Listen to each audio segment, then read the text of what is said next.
And we are live here at Paul Schnarre Field for the first WVC softball action of the season. Zach Reynolds along with Blake Piercefield on the call. First pitch in there from Alexis Tucker, and I believe he called that strike one. So that'll get things underway. Leading off is Mickles for Rend Lake in the right-handed batter's box. Next pitch from Tucker hits the outside corner, 0-2.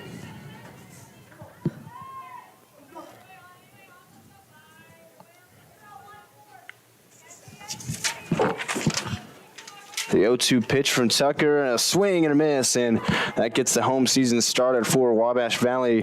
A strikeout on 3 pitches from Alexis Tucker.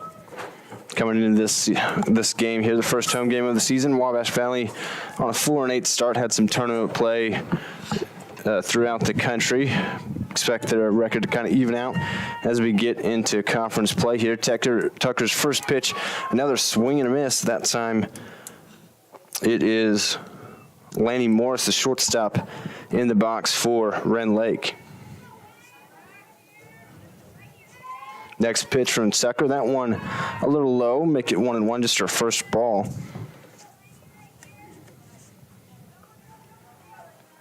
Tucker, a freshman for Wabash Valley. Only have 4 sophomores on the roster, a young team playing their first home game here. Next pitch from Tucker, low and inside to Morris, make it 2-1 in favor of the batter.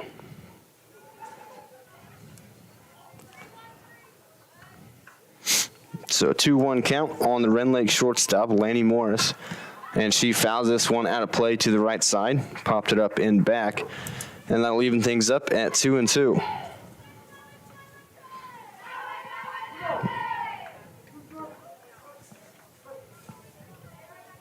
Roper is on deck. She's playing third base today for Coach Matt Knox and Rend Lake.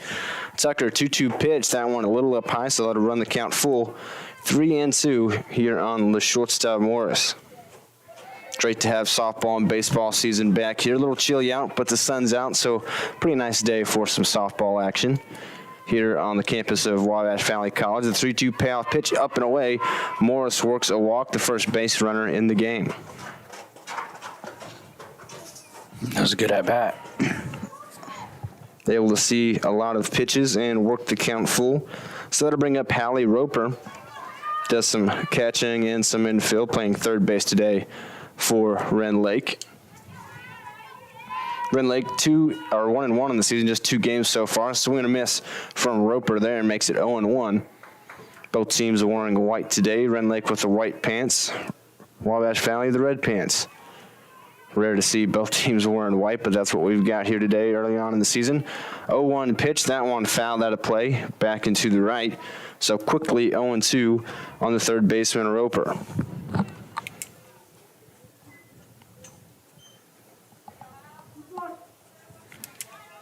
One out here, just underway in the top of the first. Leading off first base is Morris. The 0-2 pitch up and away, so 1-2. Tucker, a freshman on the mound for Wabash Valley.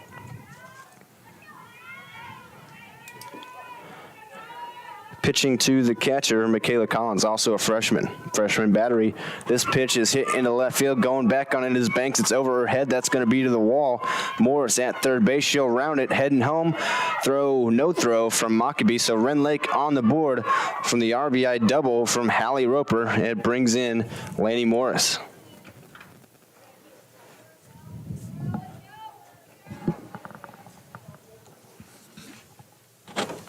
So now they'll bring up the cleanup hitter, Isabella Freck from nearby Woodlawn, not too far from Rend Lake College there. About 30 minutes or so, and about an hour, a little bit over an hour from here at Wabash Valley College. She's playing left field today for Rend Lake.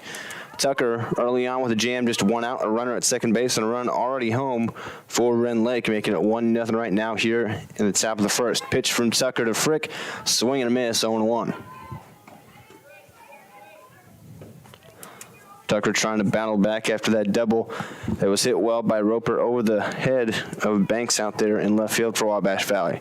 0-1 count on Frick. The pitch hits the outside corner, 0-2. Was able to get to 0-2 on Roper, the batter before, but then she had that double, as I mentioned moments ago. We'll see if Tucker can finish off Frick this time. 0-2 pitch, that one just a little outside, so move the count to 1-2.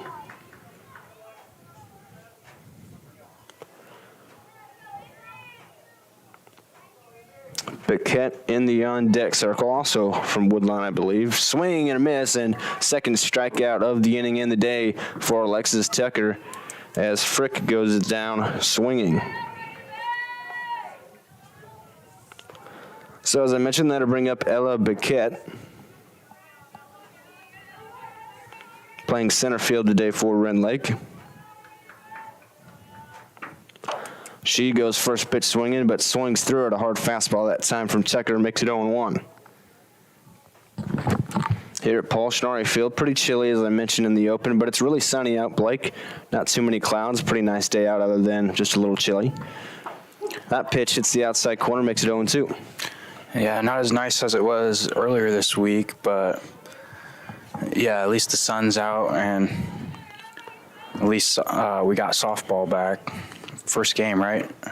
The first home game, and ringer up outside corner. 3 strikeouts in the inning for Alexis Tucker, but she does let up a run on the Hallie Roper double. It's a 1-0. Wabash Valley looks to respond when we come back. You already know that the First National Bank is your real community bank, but have you met our people? It's the people inside that make us a community bank. We live here, we work here, we're your neighbors and your friends. When you bank with us, your money is reinvested in your community. At the First National Bank, our customers are more than an account number. People are the reason for this community. We're your hometown bank, serving the area since 1906. We are the First National Bank, where our people make the difference. Come see us today. Equal housing lender, member FDIC. Steve Faulkner Automotive in Mount Carmel, Illinois has an outstanding service department. With free pickup and delivery, we'll make sure your vehicle runs perfectly at an affordable price. Come see us today or view our service specials at stevefaulknerautomotive.com. News Channel 15, winner of the Intercollegiate Broadcasting System Award for the nation's best community college TV station.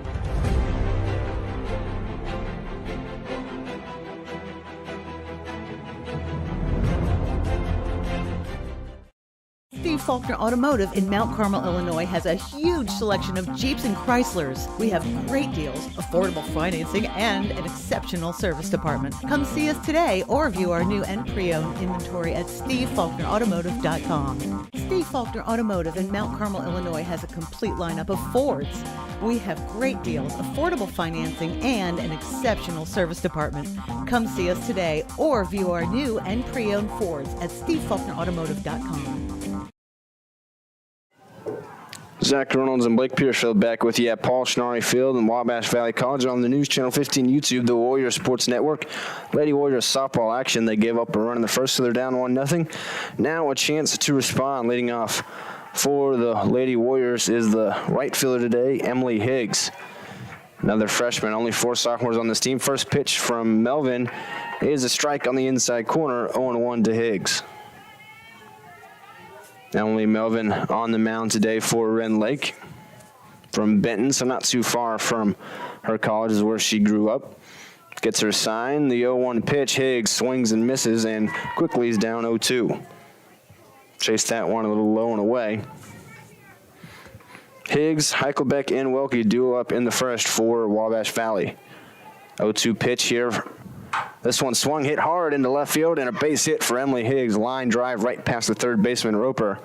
So after going down 0-2, she gets herself on base just like a leadoff hitter should.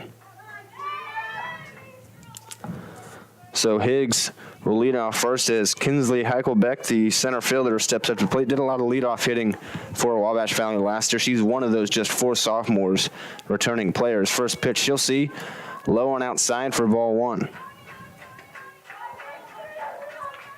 Heichelbeck, as I mentioned, did a lot of leadoff hitting last year, so she's accustomed to working the count. Higgs leading off first. Melvin has her sign. Scores up to bunt, then pulls back to this Heichelbeck. That pitch outside, 2-0. Rend Lake playing the bunt, the third baseman Roper far in, expecting it. Melvin working with her battery mates. Throws in a strike that time, a little on the inside half, right over the plate. So 2-1 to the Lady Warriors center fielder. Sitting behind the dish for Rend Lake in this one. Gives her sign to Emily Melvin, the pitcher. 2-1 pitch for Heichelbeck coming as Higgs leads off first. Melvin's got the sign, fires home, that one outside and fouled off by Heichelbeck. Out towards the third base side, out near the parking lot. So it moves the count to even 2-2. That's why I didn't park over there. Me and Zane walked here. Keep your car safe, not too. That's pretty smart. 2-2 pitch. This one swung, tapped down the first base line. That one inside the bag and fair. Higgs at third. She will round it but stay there. Heichelbeck has a single as well. So runners at the corners after 2 singles to start things off for the Lady Warriors.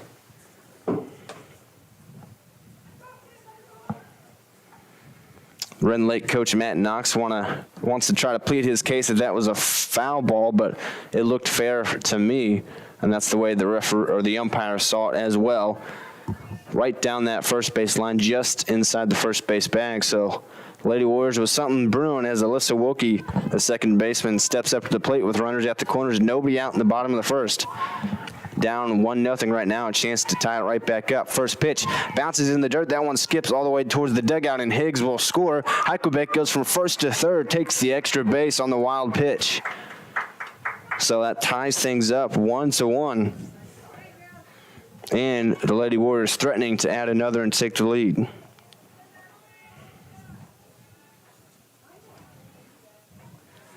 So Wilkie in a 1-0 count at the plate with a runner at third base, nobody out. A fly ball could take the lead for Wabash Valley here in the first. 1-0 pitch, that one low as well. So Wilkie ahead in the count, 2-0. Good hitters count. Heichelbeck showed off the speed on that wild pitch and went all the way from first to third. Don't see that often. That's where she's at now. 2-0 pitch from Melvin. That's outside. Skips away from the catcher sitting. Heichelbeck's going to come in to score, and Wabash Valley takes a 2-1 lead. That one, a pass ball, hit Sitton's glove, and she just couldn't corral it. It skipped away towards her dugout on the first base line. A little bit like Little League out here right now with all the pass balls and advanced runners. So the base is cleared right now, and a 3-0 count for Wilkie, and she'll take her 4-pitch walk, that one outside. So Wabash Valley still not recorded an out, and they are 3 of 3 for getting on base. 2 singles and now a walk from Wilkie. 2 runs in already. Looking to be a good first inning for Wabash Valley here at home. Stepping up the cleanup hitter, the catcher, Michaela Collins. The only Lady Warrior with the home run so far this season, I believe. First pitch to her, inside and in the dirt. Taking second is Wilkie. No throw from the catcher, Sitton, excuse me. So just like that, another runner in the scoring position. And another wild pitch on Emily Melvin. She seems a little rattled right now. Still early, obviously, doubleheader action today. Just underway here in the first game. The bottom of the first inning, nobody out. Runner at second. That's Wilkie. 1-0 pitch coming to Collins. That one in the dirt as well. Wilkie takes off for third, and she will be in standing up just like that. 2 wild pitches in a row in the dirt. Not even necessarily super wild. Just Wilkie being able to take advantage when they're in the dirt. She's at third base. 2-0 pitch to Collins. She swings, hits this one hard to the shortstop, Morris, and she will throw out Collins at first for out number 1 of the inning, but another run comes across, and Wabash Valley up 3-1 here in the first on the RBI ground out from Michaela Collins.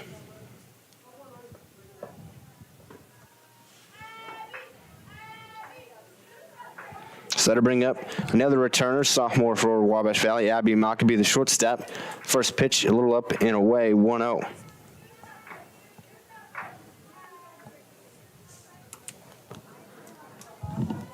Maccabee, played a lot of shortstop as well last year as a freshman. Now has the full-time job as a sophomore, you would think, and she takes ball 2 that time. So she's ahead in the count here. Melvin having struggles with the strike zone. Melvin looks in, gets her sign from Sitton. 2-0 pitch to Maccabee. That's way up and away. So a 3-0 count now to Abby Maccabee. Wabash Valley already 3 runs across, just 1 out here in the bottom of the first, leading 3-1 against Rend Lake in game 1 of our doubleheader today. 3-0 pitch to Mockaby. She goes swinging, taps it to second base off the end of the bat, and she is thrown out by Tara Mickles, so that's out number 2. 2 outs in a row now for Melvin, trying to settle down.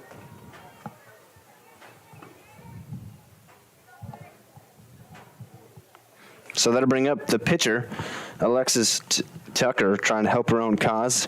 Gave up a run in the first, but her offense gave her 3 right back. She's got a lead right now, trying to keep things going offensively. Takes ball 1 in the dirt inside from Emily Melvin. So it's 1-0 on Alexis Tucker.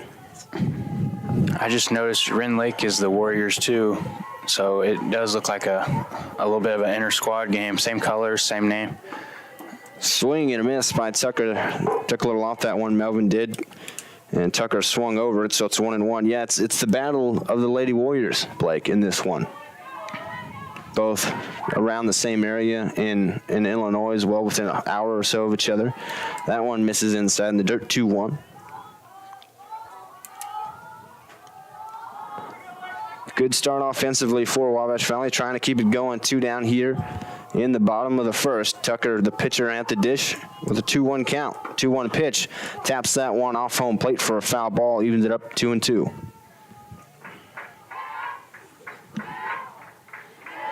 So 2 outs and a 2-2 count here on the pitcher, Alexis Tucker. Trying to rally across some more here in the first. Already 3 across for Wabash Valley. Melvin has her sign from sitting, fires the 2-2 home. That's inside into the backstop, and that'll run it full. 3 balls, 2 strikes. First baseman Demi Wolf on deck if Tucker can extend the inning to her. Big pitch coming from Melvin, just wanting to get it back to her bats after this rough first inning. 3-2 payoff pitch. That one a swing and a miss, but it gets away from Sitton, so Melvin gets the strikeout, but Tucker reaches base as the drop third strike, and they weren't able to throw her out, so the inning continues even with the strikeout. Tough break for Alexis Tucker. Yeah, that's why you always run after swing and miss on strike 3, because there's been a lot of pass balls here. Melvin gets her sign. She'll fire this one home and just off the outside corner, maybe a little low. That pitch to Demi Wolf makes it 1-0.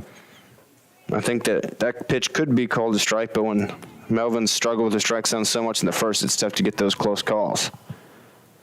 Wolf, a left-hander, throwing in, hitting, hits this one right back up the middle for a base hit, and the inning continues. Wabash Valley's 3rd hit of the inning. So Wolf, a primary pitcher, playing first base today and getting involved with the hitting action, keeps it going. That moves Tucker up to second base after she reached on the drop third strike. So now that'll bring up Ava Kamen, wearing number 5, playing the 5 position of third base today.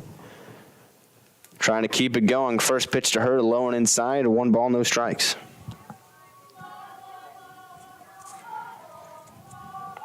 If Kamen can keep this inning going, then all of the Warriors' batters would come to the plate as Banks, the last hitter in the lineup, on deck.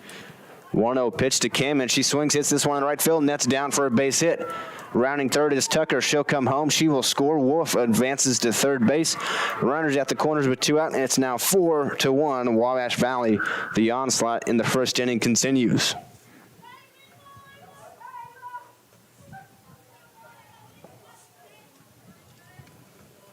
That'll bring up Emma Banks as Wabash Valley is now batted around. Banks, a left-handed hitter, squares up to bunt, pulls back, stealing second base is Kamen. Nobody comes to guard the bag, so it actually would be a fielder's indifference. Nobody covered the base, so Kamen says, I'll just take that. So runners at second and third now, 2 down. Pitch to Banks, pops this one up into left field, carrying, and it's caught just in foul territory. The left fielder, Frick, makes the catch for Rend Lake and puts a stop to the inning, but Wabash Valley rallies for 4 runs in the bottom of the first. They lead 4-1 as we head to the top of the second.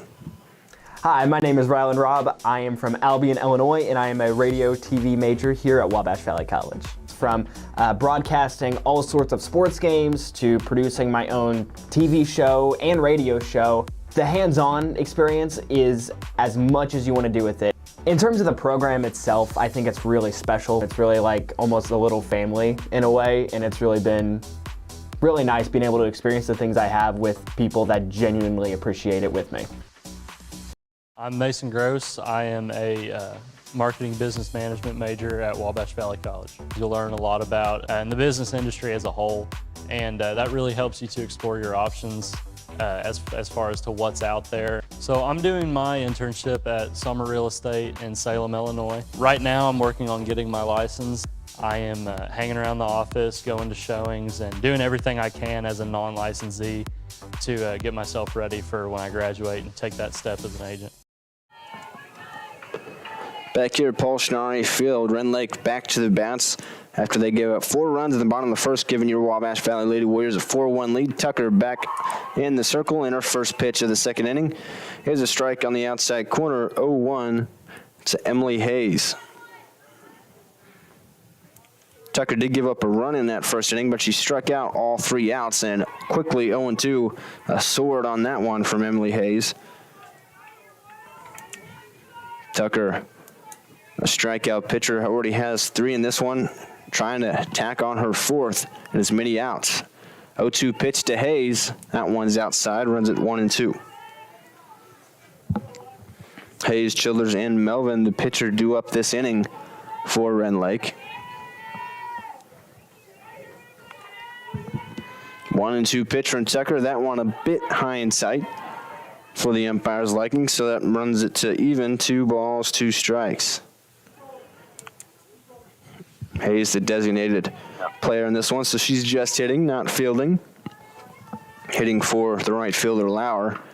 Swinging and a miss, another strikeout for Alexis Tucker, make it 4 already. Got Hayes chasing that one outside. She's throwing a lot of strikes here to start this game. Even the one hit she gave up that was an RBI double back in the first, she had the hitter Roper in an 0-2 count. Roper just hit the next one. That brings up Ashlyn Childers. She'll go first pitch swinging, fouls it right back at the screen, 0-1. Fun fact about Ashlyn Childers, she went to the same high school as me, Mount Vernon Township, there in Mount Vernon, Illinois. She a little bit younger than I am, though. She also plays on the basketball team for Rend Lake. So doing double duty. Basketball season almost over now. Softball season starting. She's down 0-2 here as the strike catches the outside corner. They just built different people from that school. I suppose you could say that.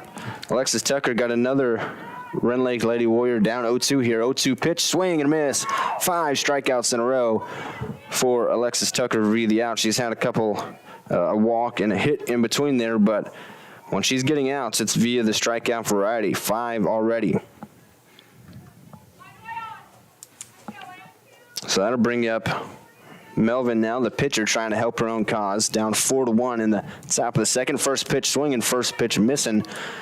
0-1. That one kind of right down the middle, just swung through by Melvin.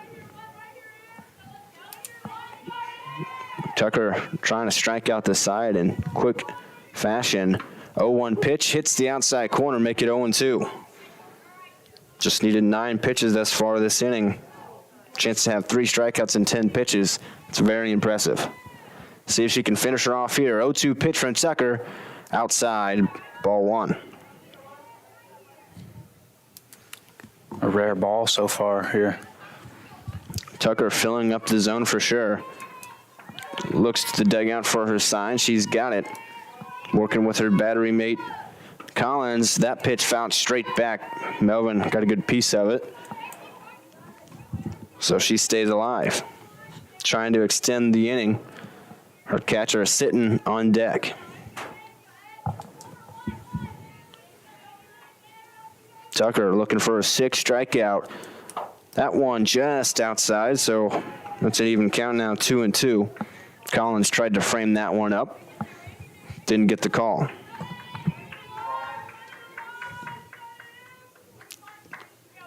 Two outs here, top of the second inning. 2-2 pitch from Tucker, swing and miss. 3 strikeouts in the inning. Melvin got a piece of it, but it was held onto by Collins, so Tucker strikes out the side in order and sends it right back to the hot Lady Warrior bats. Steve Faulkner Automotive in Mount Carmel, Illinois has a huge selection of Jeeps and Chryslers. We have great deals, affordable financing, and an exceptional service department. Come see us today or view our new and pre-owned inventory at SteveFaulknerAutomotive.com. Steve Faulkner Automotive in Mount Carmel, Illinois has a complete lineup of Fords. We have great deals, affordable financing, and an exceptional service department. Come see us today or view our new and pre-owned Fords at SteveFaulknerAutomotive.com. One of the things we want all of our customers to make sure of is that if you do install a generator, make sure that you have a properly functioning transfer switch. And a transfer switch will make sure that the generator is disconnected from utility service, and that protects your equipment and also protects all of our crews working on the line.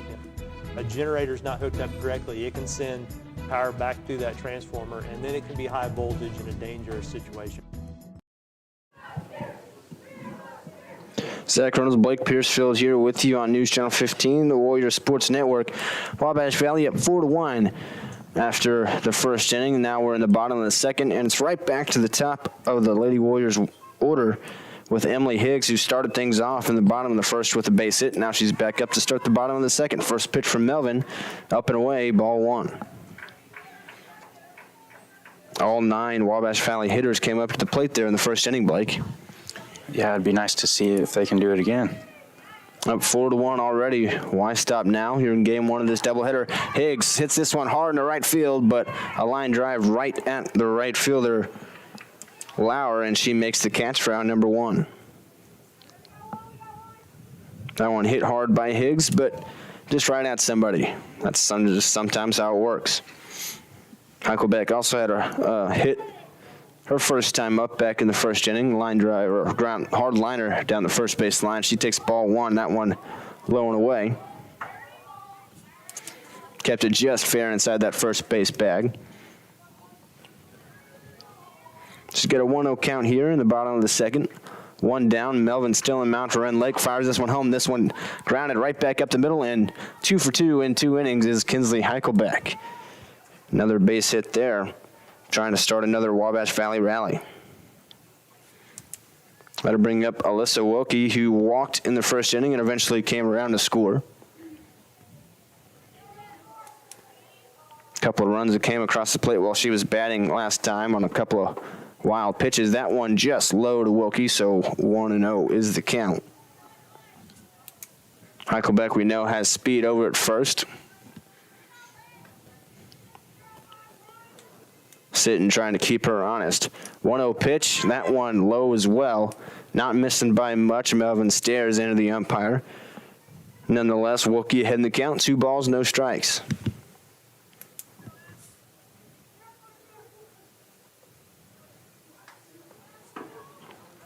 Another one low. Heichelbeck takes off to second, throw from Sitton, not in time.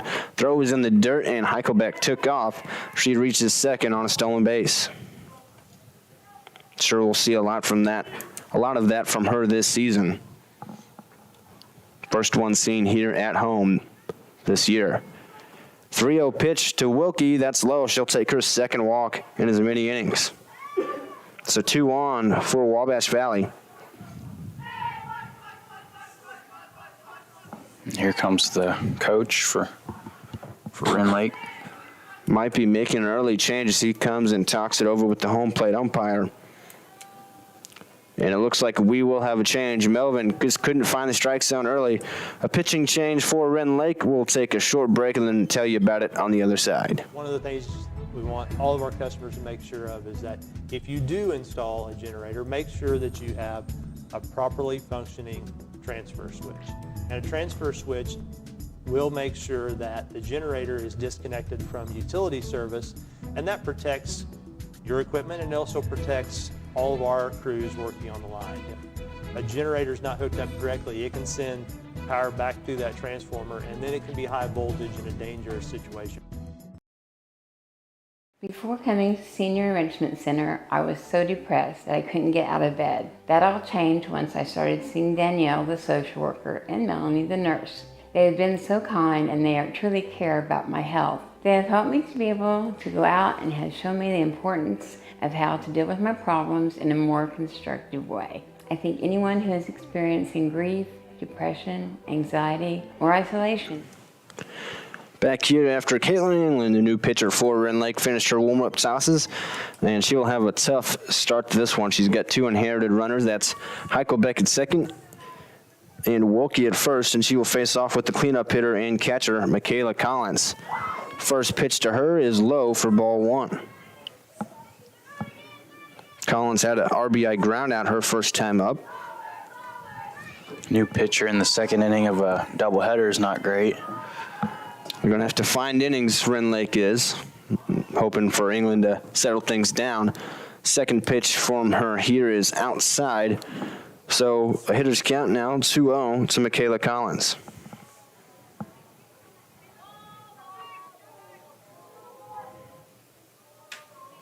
A 2-0 count. England gets her sign, fires it home. That one just missed. No, okay, like strike call. I thought it was a strike to begin with. Umpire just took a second to make the call, so to make it 2-1. That one surely over the plate. Still a hitter's count here with 2 on, just 1 out. In the bottom of the second, Collins at the dish. England fires home, 2-1 pitch. That one, a strike on the outside corner, evens it up, 2 balls, 2 strikes. Kind of a quiet umpire. You don't know what's the call until he gives the signal. We'll learn to adjust, I'm sure. 2-2 pitch with 2 on, 1 out, bottom of the second. The pitch from England, that one way up high, so it makes it a full count. 3 balls, 2 strikes. Sophomore Abby Mockabee on deck. If Collins can get on board, or really just avoid a double play, there's just 1 out. 3-2 payoff pitch. This one popped up on the right side. First baseman catcher giving chase, and it is caught by the first baseman, Ashlyn Childers, for out number 2 in the inning.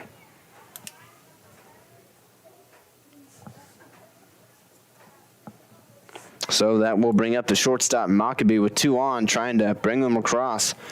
First couple of the batters, or Higgs started the inning and lined out, and then after that, 2 reached in a row for Wabash Valley. Now there's 2 down. That pitch up and away, 1 ball, no strikes to Mockabee. England trying to settle it down for Rend Lake and get out of the jam that was left by Emily Melvin. 1-0 pitch coming to Mockabee. She swings, hits this one into left field. That one could be a no man's land, and it is. It gets down for a hit. Scoring will be Heichelbeck, now rounding third. Here comes Wilkie. Throw at the plate, and safe. Wilkie scores. Throw just not quite in time after a good relay, and Wabash Valley adds 2 more. They're up 6-1 now here in the bottom of the second. Just got under that tag at home. And that's just softball for you. That one hard hit ball at the start of the inning was caught, and then that one just stayed up in the air. And just kind of fell right in between left and center field. Nobody did wrong, really. Just kind of unfortunate if you're in Lake. Very fortunate if you're Wabash Valley. Mockabee ended up at third base. First pitch here to Tucker is outside, 1-0. I will credit Mockabee with a double and then advancing to third on the throw home. In my very unofficial scorebook. Next pitch is flown near that same spot in left field, coming over to the center fielder, and she will make the catch. That's Biquette out there in center field, ranging to her left. And that'll end the inning, the second inning, but Wabash Valley tacks on 2 more on the RBI double from Abby Mockabee. They lead 6-1 as we head to the top of the third. Hi, my name is Rylan Robb. I am from Albion, Illinois, and I am a radio TV major here at Wabash Valley College. From broadcasting all sorts of sports games to producing my own TV show and radio show, the hands-on experience is as much as you want to do with it. In terms of the program itself, I think it's really special. It's really like almost a little family in a way, and it's really been really nice being able to experience the things I have with people that genuinely appreciate it with me.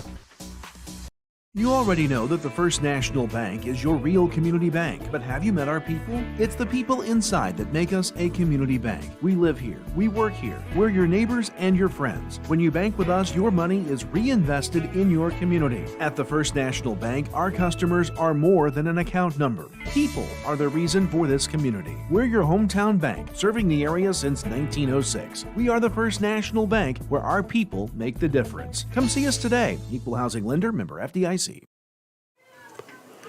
Macy Sitton set to lead things off for Rend Lake here as we enter the top of the third. Wabash Valley up 6-1. They've got it going on the offensive end, and on the defensive end, well, they've not had to do much because Alexis Tecker has gotten all 6 of her outs in the first 2 innings via strikeout, and she starts 0-1 on a swing and a miss from Sitton. It's worth pointing out that there's some called strikes. All of her strikeout pitches, the third strike, they're all swinging. She's getting the swings and misses, Blake. Lots of whiffs. Another one there makes it 0-2. Yeah, she's just throwing it down the middle, challenging these batters to hit it. And a lot of swing and misses. They've not been able to so far. They got 1 run back in the first one, an RBI double from Roper. That's it. That pitch outside makes it 1-2. Their first runner back in that inning was Morris, the second hitter of the game. She reached via walk and then scored on Roper's double. Other than that, Tucker has been lights out. That pitch misses up and away as well, so it's even up. 2 balls, 2 strikes. Top of the order with Mickles due up next for Rend Lake. 2-2 pitch, swing and a miss. Another strikeout for Alexis Tucker. Keeps it going. That's her 7th.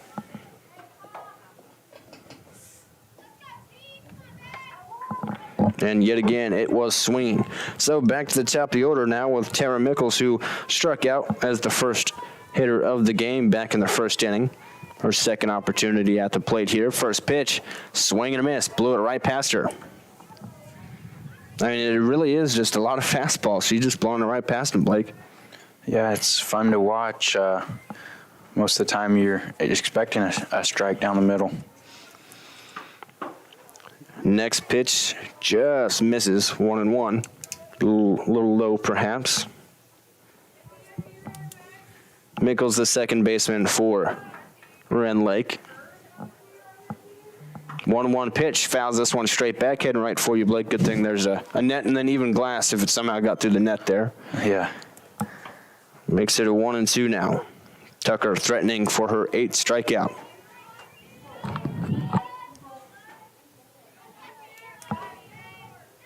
1-2 count on the leadoff hitter and second baseman Mickles. Tucker fires it home. This one hit into play and cuts. So the first out for Tucker, not via the strikeout, just off the end of the bat, little kind of halfway pop-up, halfway line drive, and handled easily by Wilkie out there at second base.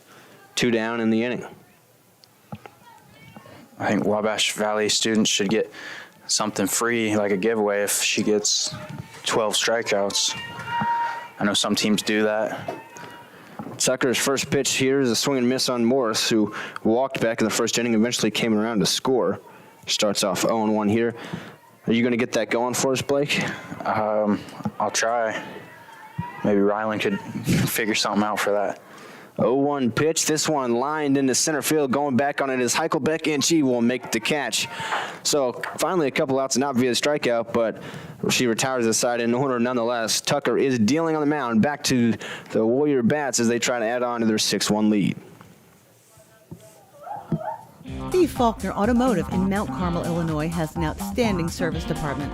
With free pickup and delivery, we'll make sure your vehicle runs perfectly at an affordable price. Come see us today or view our service specials at stevefaulknerautomotive.com. News Channel 15, winner of the Intercollegiate Broadcasting System Award for the nation's best community college TV station.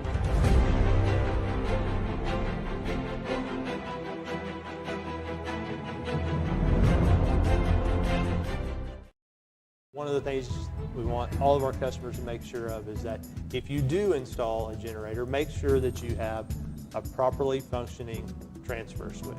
And a transfer switch will make sure that the generator is disconnected from utility service, and that protects your equipment and also protects all of our crews working on the line.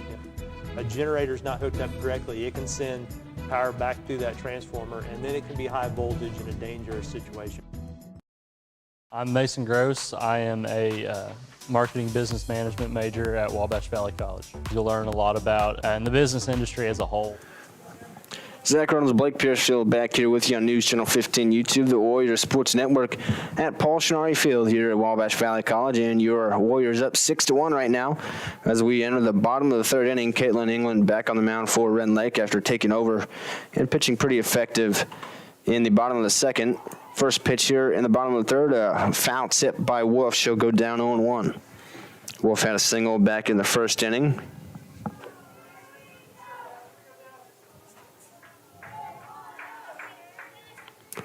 England looks in, gets her sign from Sitton. 0-1 pitch to the left-hander Wolf. She swings, hits this one hard but foul on the ground down the first base line, and quickly 0-2 on the sophomore Wolf. Wolf, as a freshman last year, really was kind of the ace of the Wabash Valley team on the pitching side.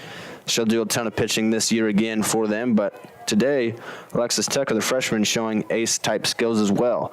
0-2 pitch on Wolf, and she hits this one up the middle. Diving is the second baseman. She'll throw across. That's Mickles, not in time, and an infield single for Wolf. She's 2 for 2 today.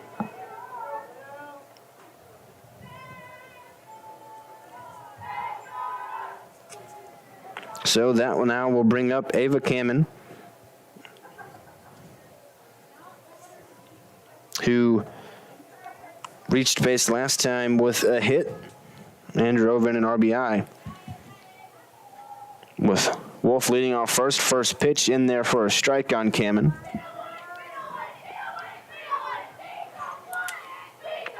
So 0-1 on the Warriors' third baseman. England on the mound. Nobody out here in the bottom of the third. Wolf leads off first. Pitch on this one, hit into center field, popped up. Beckett camping underneath it. She will make the catch for out number 1. Throws it back to first base, but Wolf back in safely, easily. So 1 down here now in the bottom of the third. And Emma Banks, the left-handed hitting left fielder, will step up to the dish. Banks sporting number 21 in the left-handed batter's box. Looks down at England as she gets her sign. England fires home. First pitch swinging, pops up on the infield. Mickles camps underneath it, and she'll make the catch just into the grass out there behind second base for out number 2. So that'll bring it back to the top of the order with Emily Higgs. Had a single in the first and lined out to right field her second time up. Hit that one probably harder than she did the first one, but it was ran at the first or the right fielder Lauer. This time here, first pitch to her is up and away for ball 1. Higgs, third at bat in as many innings. That just tells you how good the Wabash Valley offense has been here in the early parts of this game. Already knocked out the starter Melvin back in the second inning. England pitching now for Rend Lake, her first full inning of work. Higgs pops this one up to second base, and Mickles catches that one as well. So nice inning there for England. Settles things down. Wabash Valley still up 6-1. We're heading to the top of the fourth. Stay tuned on the Warriors Sports Network. I'm Mason Gross. I am a marketing business management major at Wabash Valley College. You'll learn a lot about the business industry as a whole, and that really helps you to explore your options as far as to what's out there. So I'm doing my internship at Summer Real Estate in Salem, Illinois. Right now I'm working on getting my license. I am hanging around the office, going to showings, and doing everything I can as a non-licensee to get myself ready for when I graduate and take that step as an agent. Before coming to Senior Enrichment Center, I was so depressed that I couldn't get out of bed. That all changed once I started seeing Danielle, the social worker, and Melanie, the nurse. They have been so kind, and they truly care about my health. They have helped me to be able to go out and have shown me the importance of how to deal with my problems in a more constructive way. I think anyone who is experiencing grief, depression, anxiety, or isolation can benefit from this program. The Senior Enrichment Center has changed my life.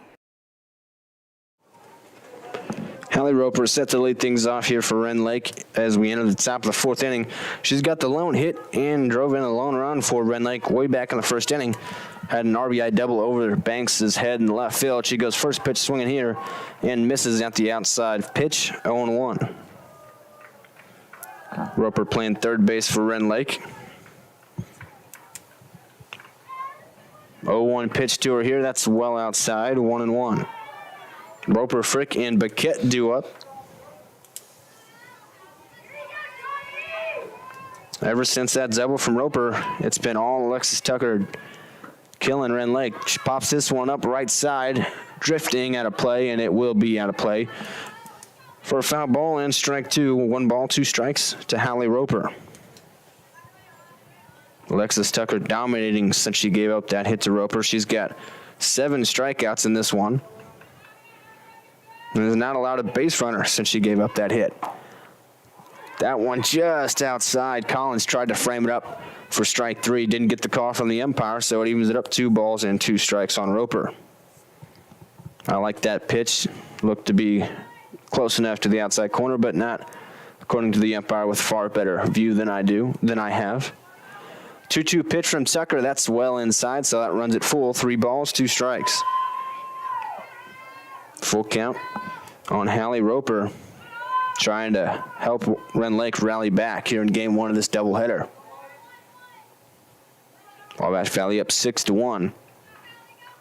3-2 pitch from Tucker. That one fouled out of play. We'll do it again. Haven't been a lot of full counts for Tucker. It's one of the longer at-bats for Rend Lake. Not been throwing a ton of balls, been filling up the zone and really just kind of throwing it right down the middle and saying, hit it if you can. They've not been able to. Roper did, though, to be fair, back in the first, so she's got to be a little bit more careful of her. Another 3-2 pitch and another foul ball out of play. Roper and Tucker doing battle here. Fouled off a couple in a row has Hallie Roper. Steps back into the box from the right side. Holds the bat on her shoulder, open stance. Tucker's got her sign. 3-2 payoff pitch again. Ringer up, strike 3 on the inside corner. Roper just puts her head down, didn't like the call, but another strikeout, number 8 for Alexis Tucker.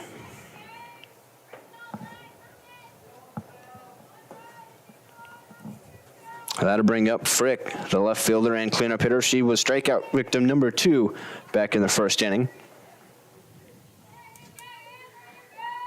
Another open stance from the right-handed batter box. First pitch swinging, that one more of an off-speed pitch from Tucker, and she got Frick chasing on it.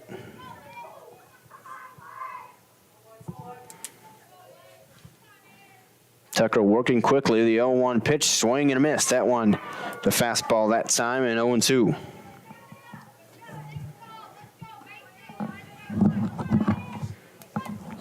All but 2 of the outs in this game on Wabash Valley's side have been via the strikeout from Alexis Tucker. Got a chance at another here. 0-2 pitch just outside.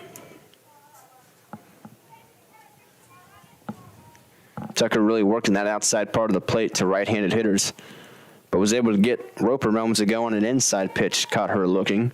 See if she does that here with Frick as well. Nope, goes back outside, and Frick fouls it off down the right field line and out of play. So Frick putting up a battle now here. 1-2 count. 2 outs here. Top of the 4th inning.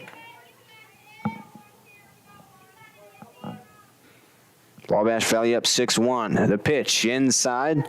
Didn't get the strike call that time. Evens it up 2 balls and 2 strikes.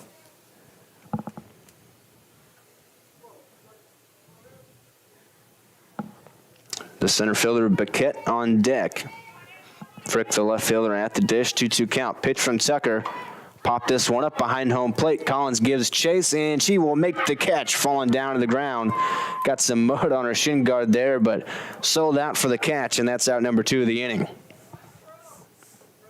Pretty freaking good catch on Frick there. Well, getting a little risky there, Blake, but I'll allow it. Out number 2 of the inning there, and Collins she had to chase that one, and it becomes a little muddy there right next to the dugout. She had to semi-dive, kind of dive down to her knees, and she's got mud all over the shin guards now. But hey, I mean, when you're playing baseball or softball, if you don't get dirty, are you really doing it right? Exactly. So the center fielder, Baquette, steps up to the plate. Like many other Rend Lake Warriors, she struck out her first time up. First pitch here, outside, 1 ball, no strikes. Possibly the first time that Tucker's started an account behind. Baquette, another right-handed hitter, squats down as the bat parallel to her shoulder, or perpendicular rather, fouls that one out of play on the right side, so evens it up, 1 ball, 1 strike.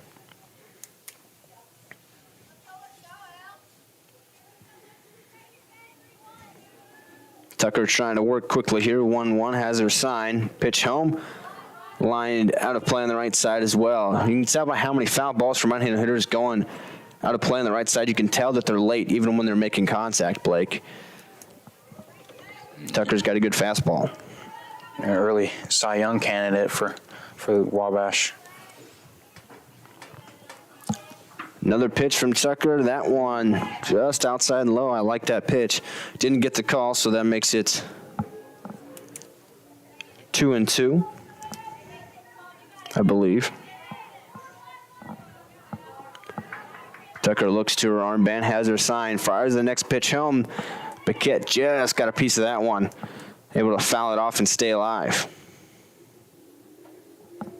Squibbed it over towards her own dugout there on the first base side. 2 down here, top of the 4th. Hayes on deck if Baquette can extend it to her. Tucker wants a new softball. She'll get one. Wabash Valley up 6-1 here in the top of the 4th. Offense has been very good. Tucker's been arguably even better. 8 strikeouts here through 3 2/3. 2-2 pitch here. That one just a little high. Run the count full. 3 balls, 2 strikes. Good battle here between Tucker and Baquette. Rend Lake been putting up more of a fight here in the 4th inning, but still, first 2 batters went down. 3-2 pitch. That one's low, and Rend Lake's got their first base runner since back in the 1st inning as Baquette reaches via a walk. First walk since the 1st inning. Only the 2nd of the game, right? Yeah, for Tucker, that is. It's just her 2nd walk. She's only given up the 1 hit still, and that 1 run back in the 1st. Been light out since then, but gave up that walk to Baquette. 2-out walk. We'll see if Rend Lake makes her pay. First pitch that time to Hayes, a strike on the outside corner.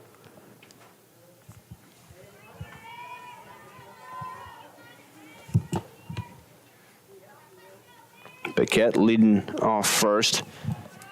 The 0-1 pitch, this one fouled out of play to the right side once more. A lot of foul balls going that way. So quickly 0-2 on the designated player, Emily Hayes. She'll step back in from the right-handed batter's box. Another open stance for Rend Lake. 0-2 pitch, outside, 1-2. Might want to bring your glove and stand outside right field when Tucker's pitching, because that's where all the foul balls are going. Absolutely. And they've just been late on all the fastballs. 1-2 pitch, inside. Tried to find the inside quarter, didn't get the call. Tucker stares back in, wanted that one. The referee, or the umpire rather, put up a 3-2. I believe it's just 2-2 though. 2-2 count. This one popped up behind home plate. Collins giving it chase again, and that one will sneak out of play behind Rend Lake's dugout. Had that semi-diving catch earlier on for out number 2 in the inning. Roper struck out looking. Frick had that pop out, and then Baquette reached via the walk, and now that's where we went with Emily Hayes at the dish. 2-2 count. This one hit towards third base, past the diving Kemen and the diving Maccabee, so a base hit for Hayes and Rend Lake, and they've got a 2-out rally going here as Baquette will be at second and Hayes at first as Ashlyn Childers steps up to the plate.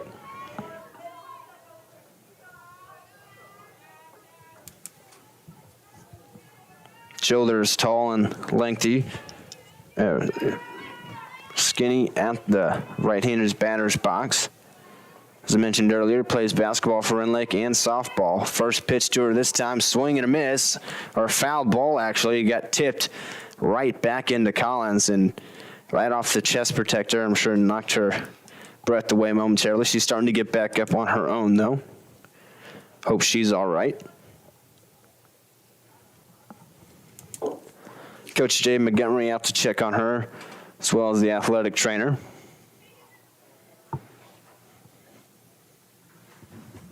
Standing up under her own power here, seems to be okay. To give her some time to catch her breath. And now they head back to the dugout, and Collins seems to be just all right. Childers checking up on her. She's stepping back in the batter's box. Good sportsmanship there. It'll be an 0-1 count on Childers as she steps back in. 2 on, 2 out here, top of the 4th inning. Tucker on the mound has 8 strikeouts today, but a couple of runners on with 2 outs here, trying to hold them there and hold Rend Lake down 6-1. This one fouled straight back right towards Blake, and it's 0-2. Tucker trying to get out of the mini jam she's got herself in here. Got their first 2 in the inning, and then a walk from Hayes and a single. Or excuse me, a walk from Buquette and a single from Hayes has got it where it is now. 0-2 pitch to Childers outside, 1 ball, 2 strikes. Rend Lake being a lot more patient at the plate here in the 4th inning. Not just swinging through everything, taking some pitches. 1-2 pitch, swing and a miss. 9th strikeout for Tucker, gets her out of the jam. Wabash Valley stays up 6-1. They'll try to add to it with the bats on the other side. Steve Faulkner Automotive in Mount Carmel, Illinois has a huge selection of Jeeps and Chryslers. We have great deals, affordable financing, and an exceptional service department. Come see us today or view our new and pre-owned inventory at SteveFaulknerAutomotive.com. Steve Faulkner Automotive in Mount Carmel, Illinois has a complete lineup of Fords. We have great deals, affordable financing, and an exceptional service department. Come see us today or view our new and pre-owned Fords at SteveFaulknerAutomotive.com. One of the things we want all of our customers to make sure of is that if you do install a generator, make sure that you have a properly functioning transfer switch. And a transfer switch will make sure that the generator is disconnected from utility service, and that protects your equipment and also protects all of our crews working on the line. If a generator is not hooked up correctly, it can send power back through that transformer, and then it can be high voltage in a dangerous situation. Zach Reynolds, Blake Piercefield here with you on the Warriors Sports Network News Channel 15 YouTube. Wabash Valley up 6-1 right now as we enter the bottom of the 4th. The bats have been really good for them, and we'll see if they can continue to pour it on here as Heichelbeck steps up to the dish for her 3rd at-bat of the game. First pitch from England is inside, ball 1. Wabash Valley scored 4 in the first, 2 in the second, and they knocked out Melvin, the starter, in that second inning. She is credited with giving up all 6 runs. England has been pretty good since coming in. That's ball 2 there to Heichelbeck. England gave up the hit. They gave up those 2 runs, but they were credited to Melvin as she was the one that let those runners on base. But since then, England has not allowed much. That pitch a little up, so it's 3 balls, no strikes. Really good hitting count here for the center fielder, Heichelbeck, who has 2 for 2 today with a couple of singles. 3-0 pitch. She lets that one go low and away. Heichelbeck on base for the 3rd time in as many at-bats with a walk this time.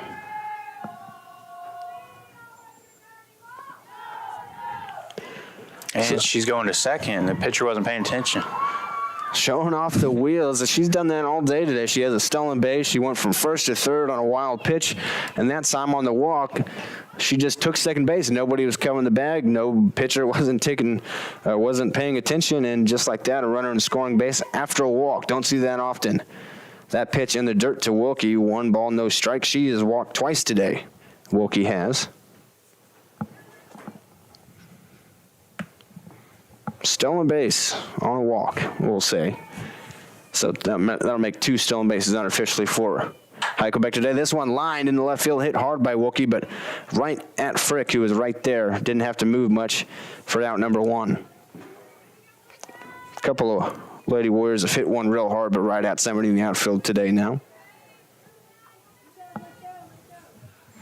So with 1 down now here, bottom of the 4th, and a runner at second base, that's Heikelbeck. Michaela Collins will step up. She's popped out and grounded out, but on her ground out back in the 1st inning, she drove in a run. Part of that 4-run 1st inning for Wabash Valley. First pitch to her this time. She takes that one, scoots away from the catcher. Sitting in, Heikelbeck will take 3rd on the pass ball. So Heikelbeck with just 1 out now, all the way down at 3rd base, very close to scoring. That's how she scored in the 1st inning. She was at 3rd base and scored on a wild pitch. 1-0 count here on Collins. The pitch from England. Strike on the outside corner, 1-1.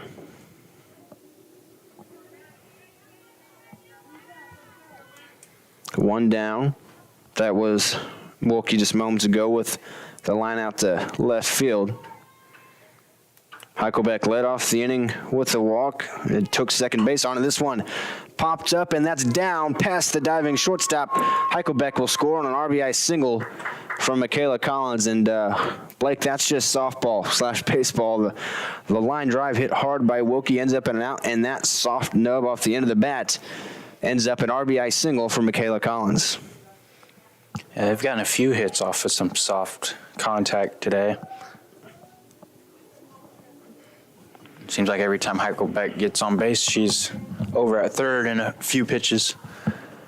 Well, Collins has 2 RBIs now today after that hit, and she will be pinch ran for, it looks like. Possibly could be actually her first time on base. I think it'll just be a courtesy runner. She's the catcher. Nonetheless, it'll be Emma Robinson over at first base now as the courtesy runner, and Abby Maccabee will step up to the plate. She had a 2-run double her last time up. 1 for 2 today. She grounded out in the 1st inning, but last time had that 2-run double and then advanced to 3rd on that throw, which was the 2 runs brought in the 2nd inning. No scoring from either team since then, until just moments ago that made it 7-1 on the RBI single from Collins. That pitch was in there for a strike, so it's 0-1 on Abby Maccabee, the shortstop. One of 4 sophomores returning this year for Wabash Valley. Another one of them is Robinson at first base. This one popped up in foul territory over the Rend Lake dugout and ends up out of play. 0-2.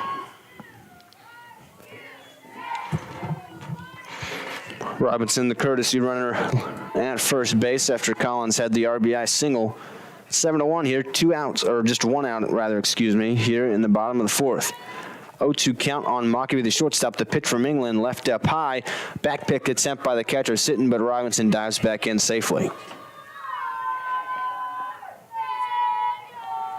Sitting trying to keep Robinson honest over there. England looks in, has her sign, checks it at the wristband, fires home a 1-2 pitch. This one pops up, and behind the plate, it's going to get out of play as well over on the right side. Sitton gave it a look, but it got out. So Maccabee stays alive, still 1-2. England waiting for a softball here.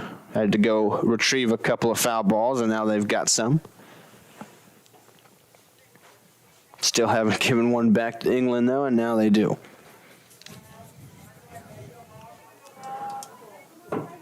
One, 2 count on the shortstop, Maccabee.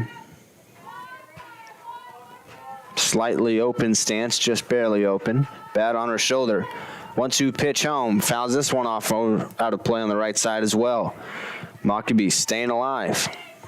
Continuing to foul off tough pitches from Caitlin England. 1 out, 1 on. That's Robinson at first, who courtesy ran for Collins. A 7-1 game here, bottom of the 4th. Wabash Valley trying to keep adding on. Maccabee sees the 1-2 pitch and hits this one just past the diving shortstop Morris and into left field for a base hit. Another soft liner there that just snuck through You know, they always say, Blake, hit it where they ain't, and they're hitting it just barely out of the reach of Morris for a couple hits in a row. Maccabee's second hit of the day there, and Robinson rather, moved up to second. So here's the pitcher, Alexis Tucker. She's had a heck of a day on the mound. 9 strikeouts, just 1 run, just a couple of hits. Now she hits this one out to shortstop. Morris has it. She'll throw it a third for the force out. Smart play there to get the lead runner by Morris. So Robinson out on the bases on the fielder's choice.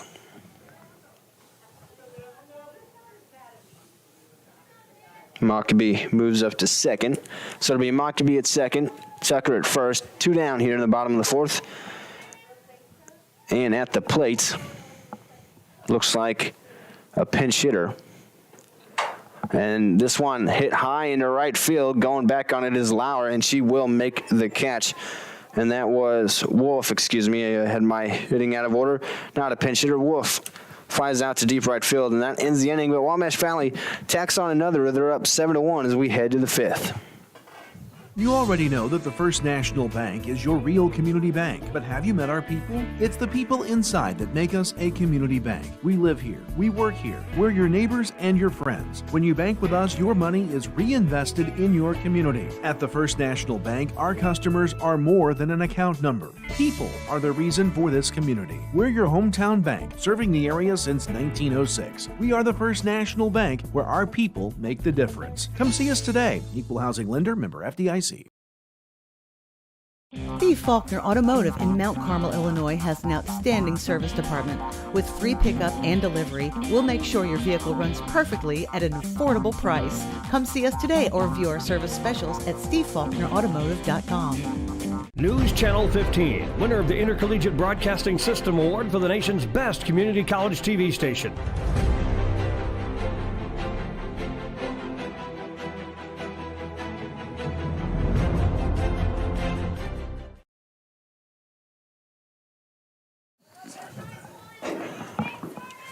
Top of the 5th inning now. Alexis Tucker still on the mound. 9 strikeout days so far. We'll see how many she can rack up.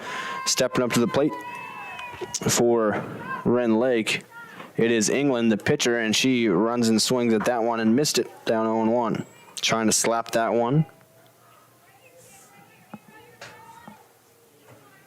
Try to Happy Gilmore that one. Didn't work that time. This one popped up left side in foul territory, giving chase, or 2 Lady Warriors, and falls in between them, in between Cam and Maccabee for a long strike number 2.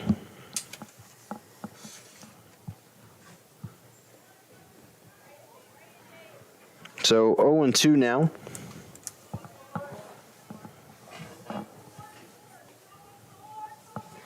On the pitcher, England, right-handed pitcher, hitting from the left side. That pitch outside. Collins couldn't frame it up. 1 ball, 2 strikes. England sitting in the top of the order in Mickles, due up for Rend Lake this inning. 1-2 pitch coming from Alexis Tucker. This one slapped into left field. That's going to get down and foul as well.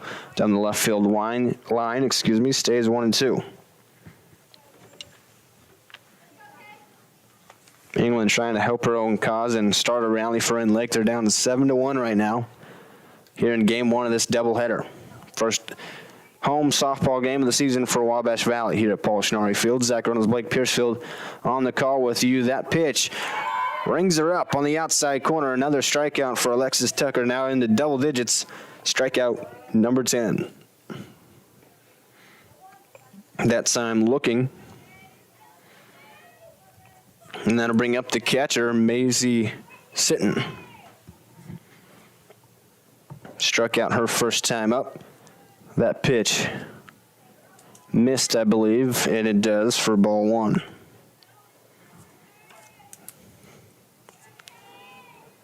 Tucker works quickly. The 1-0, swing and miss, evens it up, 1 ball, 1 strike. Some pitchers like to take their time in the center circle, Blake, but Tucker just likes to immediately get her sign, check the wristband for it, and get to work. 1-1 pitch, that one outside just off the plate. 2 balls, 1 strike, sitting ahead in the count. Almost like we got a pitch clock out here. Well, if they did have one, then she'd be just fine with it. 2-1 pitch to sit in this one, popped out of play on the right side, evens it up at 2-2. One down here in the top of the 5th inning. And a 2-2 count on the catcher, Macy Sitton. Swing and a miss, another strikeout, a couple in a row now for Tucker, getting back into the strikeout groove. Number 11 total on the day. I would ask if it's her career high, but probably one of her first starts, right? Well, she is a freshman. We'll have to check the official stats, but certainly got to be nearing her career high, you would think. Having a great day here in the first home game. This one pops up by Mickles behind the plate. Back to the net and making the catch is the catcher, Collins. She's had a great day, a couple of RBIs at the plate, a couple of really nice plays behind the plate as the catcher. That'll do it for the 5th inning. They go 1-2-3 back to the Warrior Bats after this. Steve Faulkner Automotive in Mount Carmel, Illinois has an outstanding service department. With free pickup and delivery, we'll make sure your vehicle runs perfectly at an affordable price. Come see us today or view our service specials at stevefaulknerautomotive.com. News Channel 15, winner of the Intercollegiate Broadcasting System Award for the nation's best community college TV station.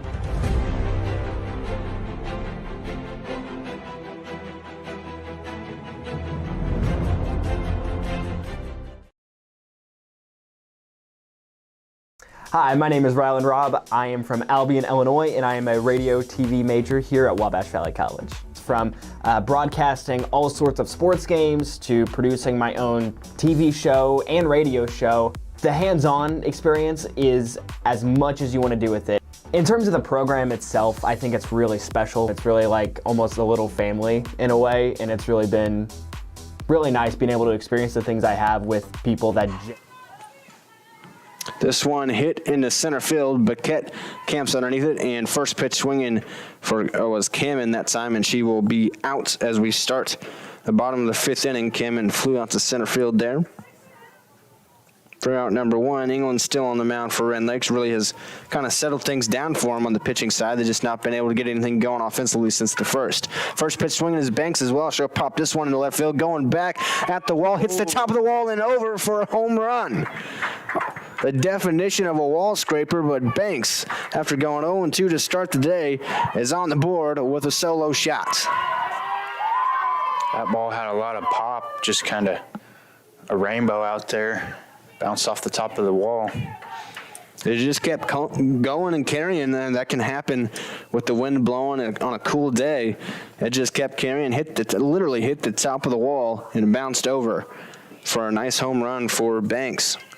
And the lady walking her dog out there got a nice souvenir. Absolutely. So that brings it back to the top of the order with Emily Higgs. First pitch to her, well outside. 1-0, one down and one across for the Lady Warriors here in the inning. Higgs, one hit today, and also has lined out and popped out. That pitch, a strike on the outside corner, 1 ball, 1 strike. 8-1 Wabash Valley now after that home run moments ago from Emma Banks, the left fielder. One down here in the bottom of the 5th. A 1-1 pitch to Higgs. She'll pop this one out of play over the Rend Lake dugout on the right side. So one more run would win it, right? Eight run rule? Yeah, so with softball, it's an 8-run rule after 5. And with Wabash Valley, the home team, I believe one more run could be a walk-off run rule in game 1 of this doubleheader. Don't quote me on that. We might have to see. 1-2 pitch to Higgs. She pops this one up in foul territory at first base, and Childers steps over and makes the catch for out number 2 of the inning.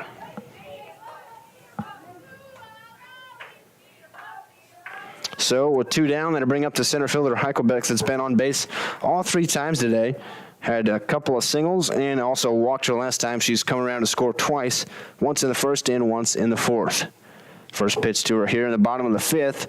She'll take it low for ball 1.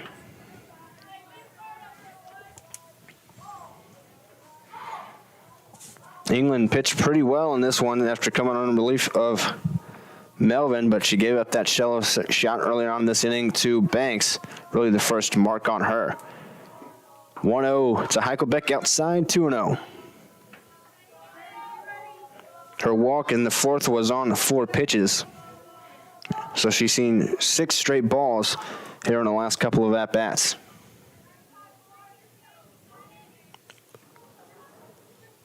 Two-0 pitch to Heichelbeck. She'll line this one into center field. That one's going to get down over in the left center field gap.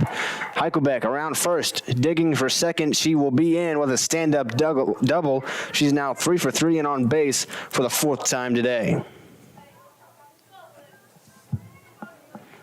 Have a game, Kinsley Heichelbeck, the center fielder, in scoring position once more. Seems like she always has been, and that's because today she has always been in scoring position. Every time she's been on base, she's at least reached second at one point or another. Offensive MVP. Wilkie at the dish, takes that one up and away. Sorry, Blake, to cut you off. Player of the game, though, got to be Tucker, right? With the 10 strikeouts. She's at 11 right now. 11. Still going. Also has a hit offensively. That one outside, 2-0 on Wilkie. Or I checked that. Tucker I do not have as a hit, with a hit offensively. She has scored a run. Wilkie at the dish has walked twice and lined out to center field. She's up, or left field rather. She's up in the count 2-0 right now with a runner on second base. That being Heichelbeck with the 2-out double moments ago. 2-0 pitch, this one. Line to the right and off the netting for strike 1. Wilkie trying to keep a 2-out rally going here for Wabash Valley. Catcher Collins on deck if it can be extended to her. She's got 2 RBIs today. She's in the RBI, or in the on-deck circle rather. England looks in for a sign from Sitton. 2-1 pitch coming to Wilkie. That one outside. 3 balls, 1 strike. Nice hitter's count for Alyssa Wilkie, the second baseman. Heichelbeck at second has the speed to score if Wilkie can get a base hit here. Has the count to do it. 3-1 pitch from England. Strike on the inside quarter. That'll fill it up. 3 balls, 2 strikes. Somebody's got to give in here.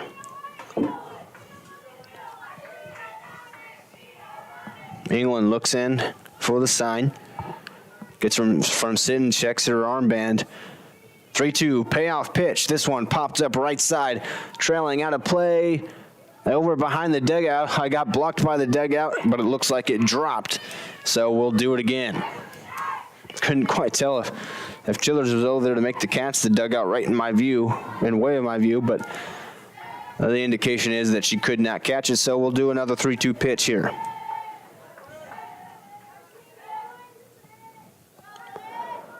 One more, 3-2 to Wilkie. This one swung, hit deep into left field. Going back on it is the left fielder. It's over the wall. Another home run. This one for Alyssa Wilkie. Could tell that one had a chance from the minute she swung the bat.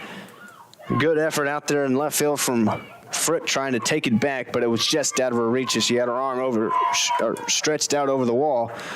That one, a big-time home run for Wilkie, second of the inning. And it is 10-0 Wabash Valley, or 10-1 rather, Wabash Valley. Looks like that will be a walk-off as the defense coming off the field. That will be, as you mentioned, a walk-off run rule. Walk-off home run, don't see it very often in the run rule variety, but that's how it is. That's how the first game of this doubleheader ends. Wabash Valley wins 10-1. A big-time performance on the mound from Alexis Tucker. She had 11 strikeouts, only gave up 1 run, just a couple of hits. On the offensive end, 2 RBIs from Michaela Collins. Emma Banks with a solo home run. Wilkie with the 2-run home run to end it. Blake, who's your player of the game in this one? Lots of options. It's got to be Tucker with the 11 strikeouts. That's the reason they were able to have the run rule apply, because she only gave up the 1 run. But yeah, offensive player of the game, probably Heichelbeck, right? Got on base every time. Yeah, she was 3 for 3 and was on base 4 times. When you include that walk, she ended up scoring 3 times. So stole second on a walk. So She had a great game as well. Lots of great games. Wabash Valley wins game one of the doubleheader 10-1. We're not going to turn this stream off. We're just going to shut our mics off, and then we'll have a warm-up period, and we'll get back to the second game of the doubleheader here in just a little while. Stay tuned for that or come back, but with the same stream, we'll be staying up, so just come back to that one here in just a little while for game two of the doubleheader. Wabash Valley wins game one. We'll see you for game two. You already know that the First National Bank is your real community bank, but have you met our people? It's the people inside that make us a community bank. We live here, we work here, we're your neighbors and your friends. When you bank with us, your money is reinvested in your community. At the First National Bank, our customers are more than an account number. People are the reason for this community. We're your hometown bank, serving the area since 1906. We are the First National Bank, where our people make the difference. Come see us today. Equal housing lender, member FDIC.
I wouldn't say livelihood, that's just what he has to do.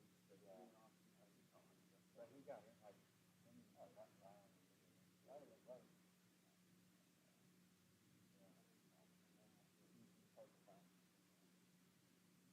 He's got kind of like a little bit of a speech.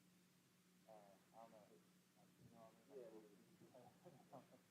But, yeah, I think he's good. Gonna fight for him next year, like,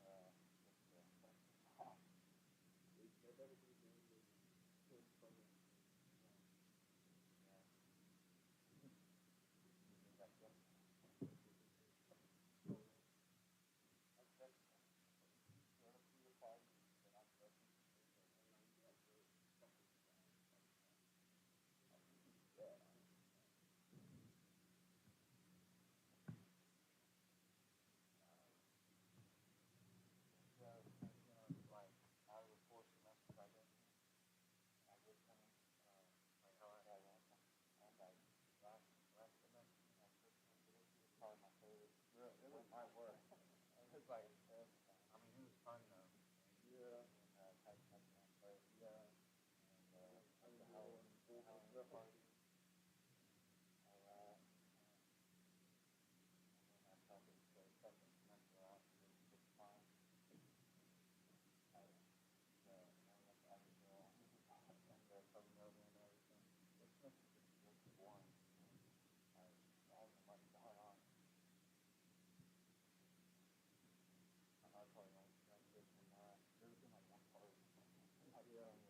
I'm not really good at it.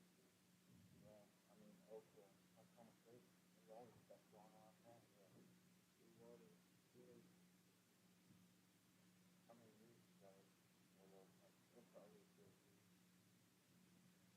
You've been in an apartment, and I done did it for 1 year.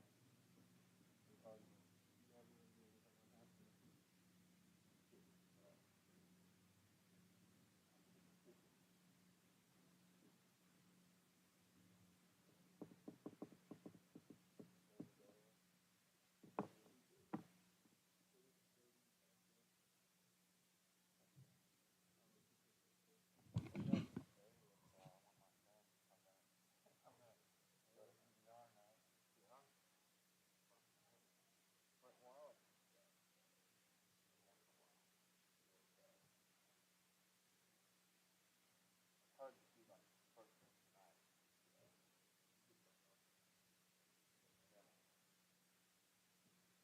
been like a natty guy.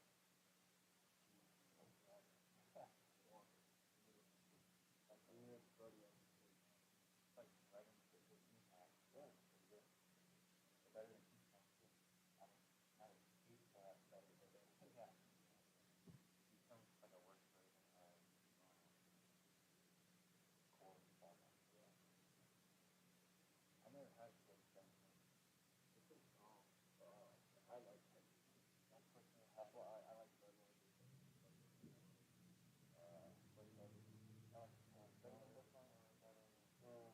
I know I like that one. But I think maybe it's like that's I like real light one. That's what they had on Lake Transit. Yeah, that's what they that was good.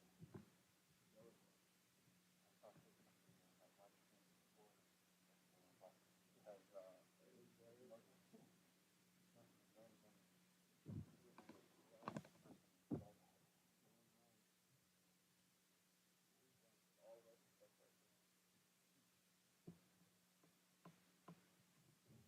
thought this company was like why they can't afford it. Because I know on the court is very similar to still based in Colorado. I've seen Cody what's that?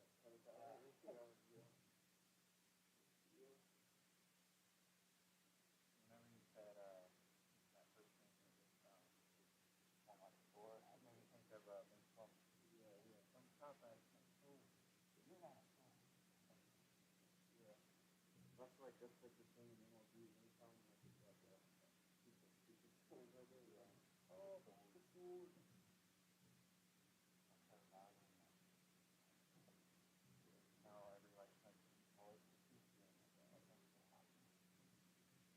looks like he like kind of looks up quarterback, and if a cornerback goes. Oh, yeah. I think he deserves another chance, but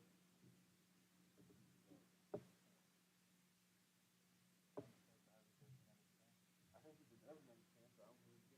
Okay, I didn't expect him to be a long time. I mean, exactly. That caught me off guard. Oh, no. Yeah, he was a good one. He wasn't hurt.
And we are back here for game 2 of the doubleheaders. Wabash Valley take on Rend Lake in softball action. If you're just joining us, Wabash Valley won game 1 of the doubleheader 10-1. Really great performance all the way around. Alexis Tucker had 11 strikeouts on the mound, just gave up the 1 run, only a couple of hits. On the offensive side, Kinsley Heichelbeck was on base 4 times, 3 of 3. Scored 3 runs, including she scored on the home run that ended it, a walk-off run rule home run from Alyssa Wilkie, a 2-run shot to left field. Also earlier in that inning, Emma Banks had a solo shot. So Wabash Valley firing on all cylinders, had win number 5 of the season in the home opener, and now game 2 of the doubleheader set to take place here just momentarily. On the mound, it's going to be number 24, Ava Schmidt, another freshman for game 2, trying to follow up her fellow freshman Alexis Tucker. It'll be hard to do. Tucker was lights out in game number 1. Her battery mate in game 2 is Kinsley Heichelbeck, who was the center fielder in game 1. Now she's the catcher, 2 of the most demanding positions in all of sports, and Heichelbeck can do it both. Leading off for Rend Lake, it'll be Tara Mickles, who's also the leadoff hitter in game 1 for them, batting from the right side. Schmidt looking to start things off hot. First pitch of game 2, it's in there for strike 1. Wabash Valley going to try to sweep the doubleheader today against Rend Lake, the battle of the Lady Warriors, as we mentioned earlier on in game one. Both teams, the Warriors, wearing white and red. This one popped up left side. Giving it chase is Heichelbeck, but it ends up out of play for a strike on the foul ball. 0-2 on Mickles. Schmidt off to an 0-2 count here.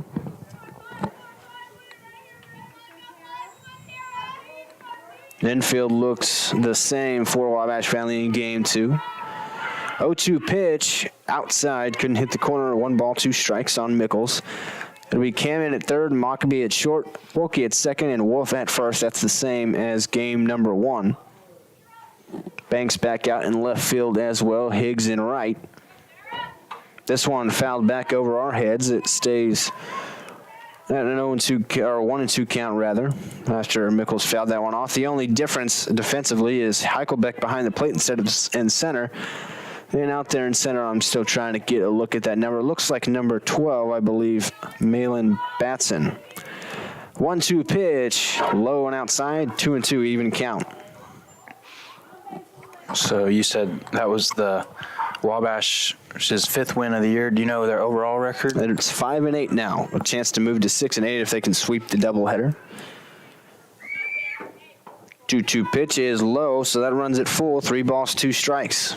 Good battle here to start things off in game 2. Tara Mickles and Ava Schmidt doing battle. 3-2 full count. Morris on deck for Rend Lake. 3-2 payoff pitch. This one tapped foul towards the Wabash Valley dugout. They'll continue to do battle. Mickles has fouled off a few pitches already here in at-bat number 1.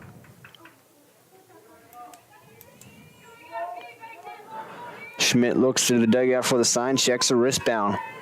3-2, payoff pitch again. This one flied into center field. Going back on it is Batson, and to the left, she can't catch it. Sun was in her eyes and running into second. It is Mickles with a lead-off double. Sun playing tricks on Batson out there in center field, and now she runs over and gets sunglasses, it looks like, from Emily Higgs. Rend Lake got off to a 1-0 start in game 1, but then didn't score after that, and Wabash Valley ended up winning 10-1. Rend Lake threatening here in the top of the first, just underway in game 2. The leadoff hitter, Mickles, had just got a double there. So now Morris lines this one back up. Diving for the stop is Wilkie, but no throw to first. Morris shows off the speed, and infield single for Lanny Morris. And runners at the corners, nobody out here for Rend Lake. Nice diving stop there. Couldn't get the out, but saved a run probably. So stepping in now, it'll be number 15, Gabby Overturf. Did not play in game 1. Batting third here. Big open stance. Schmidt looks in, fires the first pitch home. That's in there for a strike. And taking second, no throw, is Laney Morris.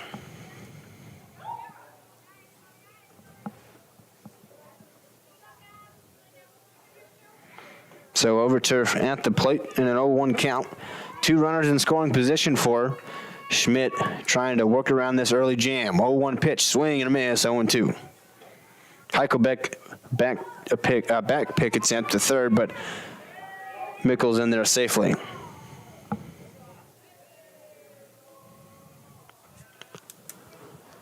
Overturf takes a practice swing now, steps back into the box. Schmidt still looking for a first out. 0-2 pitch, couldn't ring her up. That one a little low maybe. Looked like it caught the outside corner, but below the knee. So 1 ball, 2 strikes on Gabby Overturf.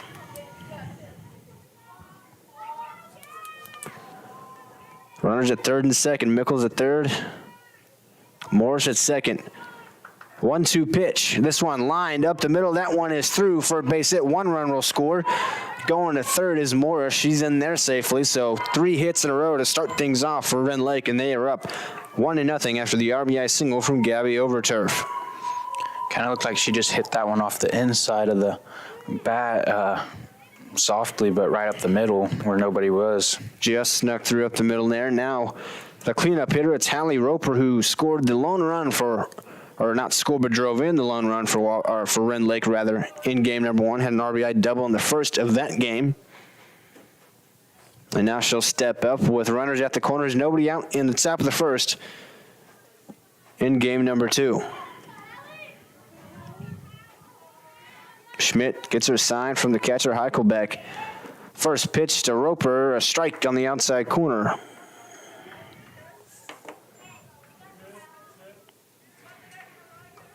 Runners at the corners, that's Overturf at first, and at third it's Morris. Each of them had a single. Next pitch, swing and a miss by Roper, 0-2. Heichelbeck trying to keep Morris honest over there at third. Schmidt trying to settle down here and get out number 1 here, top of the first inning. Rend Lake already up 1-0, runners at the corners. 0-2 pitch, outside, 1 ball, 2 strikes.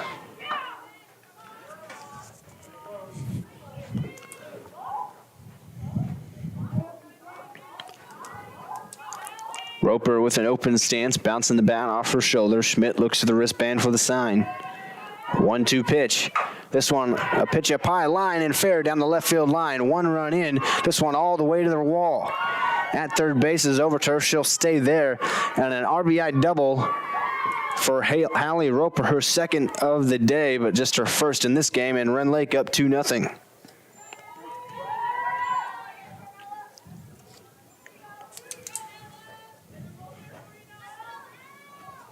Rope that one down the line. Able to keep it fair down that left field line. And the rally continues for Rend Lake, up 2-0 here. Nobody out still. Top of the first inning. Ella Biquette stepping up to the plate. First pitch to her, low and away, ball 1. They've already scored more than they did the first game. Got the bats working early here in game number 2 of this doubleheader. Wabash Valley won game 1, 10-1. Top of the first here in game 2. This one tapped towards third base and foul. Count will be 1-1 on Ella Biquette.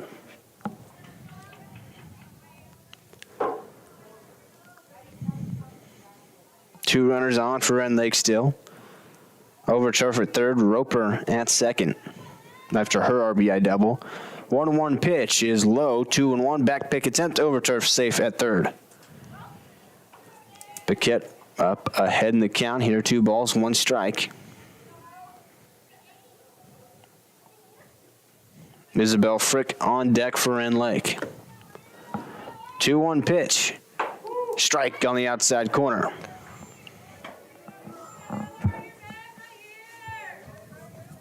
Rend Lake trying to get a rally going here early. Already 2 across, looking for more. Schmidt looking for a first out. 2-2 pitch to Biquette outside. 3 balls, 2 strikes. Freshman trying to be settled down here on the mound.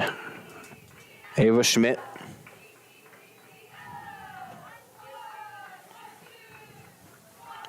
Has her sign. 3-2. Payoff pitch. This one hit in a deep center field. Going back on it is Batson near the track. She's got the catch for out number 1. Tagging up and scoring the 3rd run of the game for Rend Lake is Gabby Overturf. So a productive out for Ella Biquette on the sacrifice fly. Sunglasses were able to help her catch that one.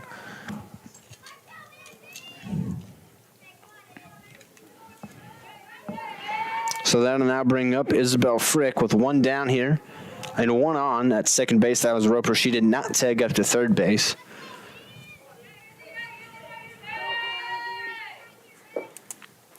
Schmidt with 1 out now. And this one lined back off the leg of Schmidt, deflected off to Wolf, and she will tag out Frick in front of the first base bag. So that one lined right off of Schmidt. Hopefully she's okay, but it worked out in her favor as she got an out.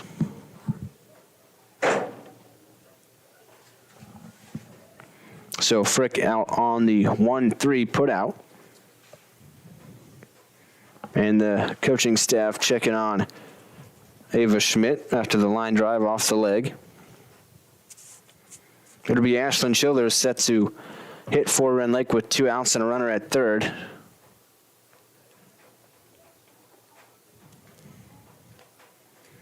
Umpire walking out to the circle trying to get a gauge on what's going on here. And now Coach Jay Montgomery back to the dugout. Looks like Ava Schmidt will stay in. She seems to be okay.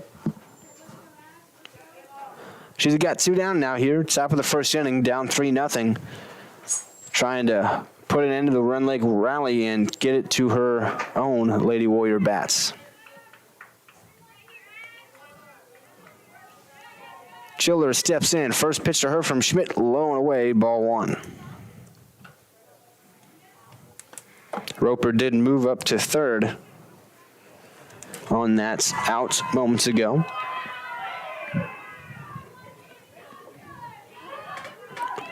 One 1-0 pitch to Childers. A strike. Hit the top of the outside corner for a 1-1 count.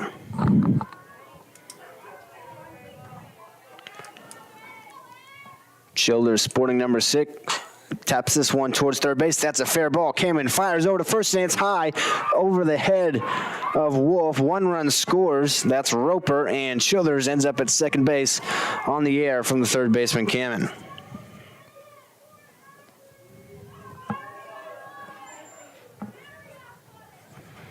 So got the ground ball that she wanted, but the throw a little high for Wolf at first. An E5. And that'll extend the inning for Rend Lake and extends their lead to 4-0 here in the first inning. At the plate now, it's number 18, Addie Trout. First pitch she sees, she swings, lines this one into center field. Batson moving to her right, won't get to it. That one's down into the wall. Childers will score. Heading for second is Trout, and she's in safely. An RBI double for Addie Trout. Not a good start for Wabash Valley here, but still just the first inning. Error proves even more costly as the Childers, who reached on the error, comes around to score from the next batter.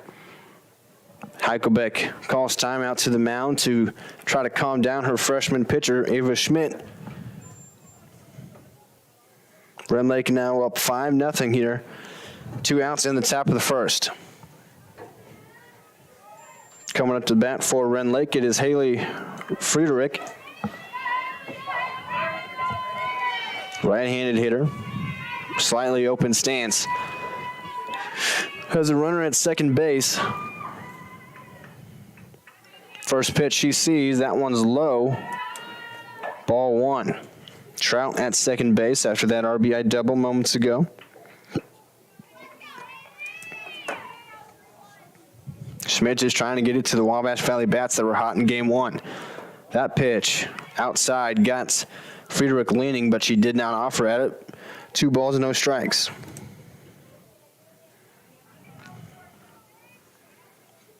Schmidt has the sign.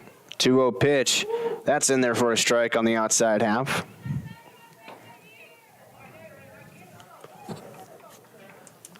The way the Wabash Valley bats were in game 1, you have to think they can come back even from this deficit of 5-0 already, but it's just a matter of getting it there and putting a stop to this. Friedrich fouls this one back for strike 2. 1 ball, 2 strikes, or 2 balls, 2 strikes, excuse me, an even count.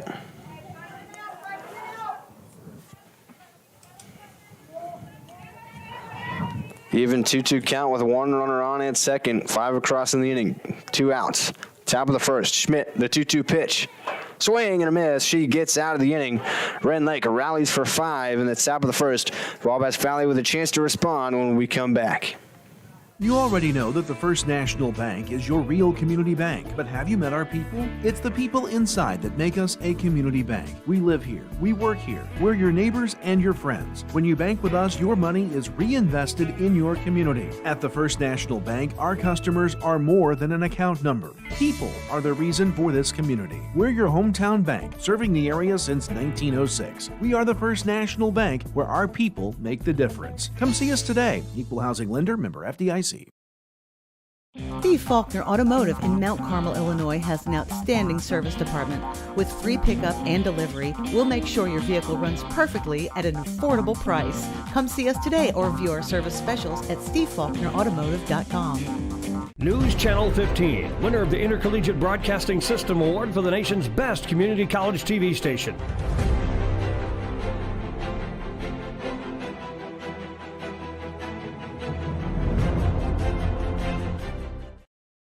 Before coming to Senior Enrichment Center, I was so depressed that I couldn't get out of bed. That all changed once I started seeing Danielle, the social worker, and Melanie, the nurse. They have been so kind and they truly care about my health. They have helped me to be able to go out and have shown me the importance of how to deal with my problems in a more constructive way. I think anyone who is experiencing grief, depression, anxiety, or isolation can benefit.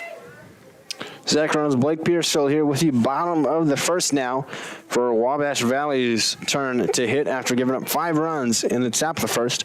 A chance to respond here on the mound for Rend Lake is Gabby Overturf, who had a hit and RBI, I believe, is a part of that 5-run inning for Rend Lake. First pitch to Emily Higgs is a strike on the inside corner.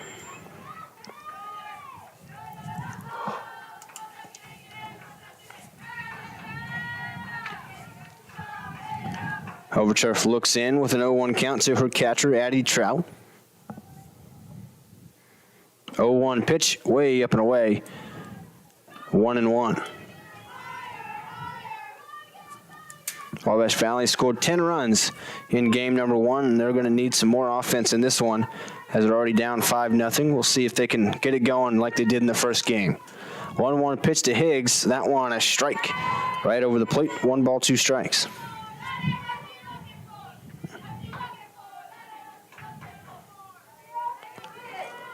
Higgs, the leadoff hitter, Heichelbeck on deck, and Wilkie due up third. This one tapped towards first base. Childers fielded it cleanly and steps on first for out number 1. Higgs retired on the ground out. So that'll bring up the catcher in game number 2. Kinsley Heichelbeck had a really good game 1 of this doubleheader. Reached base 4 times, had 3 hits, scored 3 runs. Just a couple of stolen bases as well. Doing the catching here in game 2. Played center field in game 1. She offers at that one on the check swing. It's 0-1.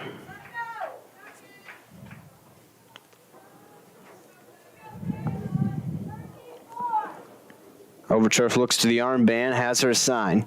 0-1 pitch to Heichelbeck. That one inside for ball 1. Heichelbeck, left-handed hitter, but a right-handed thrower. One of the 4 sophomores here at Wabash Valley for softball this season. 1-1 pitch is low and outside. 2 balls, 1 strike.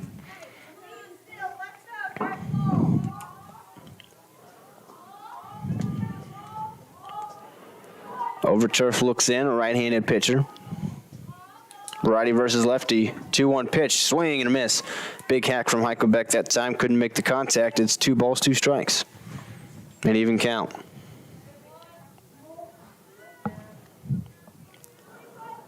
Wilkie, the second baseman, on deck. 2-2 pitch from Overturf. This one lined into left field, and that's foul. So they'll try again.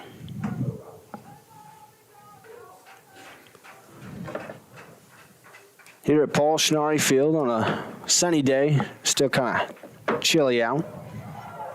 Doubleheader softball action, first home action for Wabash Valley this year. Another 2-2 pitch, swing and a miss. Overturf with the strikeout. Heichelbeck goes down swinging. So that'll bring up Alyssa Wilkie, who had the 2-run blast to walk it off via the run roll in game 1. Hit that one well and deep out to left field. We'll see what she does this time around. In her first at-bat of game 1, or game 2 rather, and she takes strike 1 on the outside corner.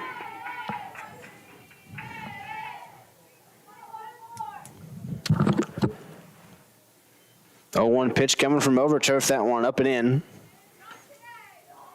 So it evens it up. 1 ball, 1 strike. Roper, Morris, Mickles, and Childers along the infield for Rend Lake. 2 down here, bottom of the first inning. This pitch tapped towards first base. That's foul. So a 1-2 count now on Wilkie.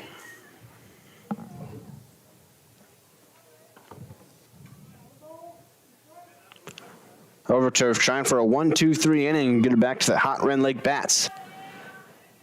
Wilkie trying to extend the inning. 1-2 pitch. This one found at a play down the right field line. Stays at 1-2, and Wilkie earns another pitch. Collins on deck if it can be extended to her.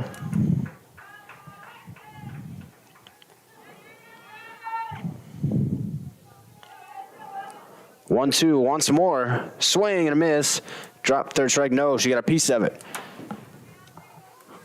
Able to stay alive. Wilkie just got a piece of that one and could not be held onto by Trout behind the plate.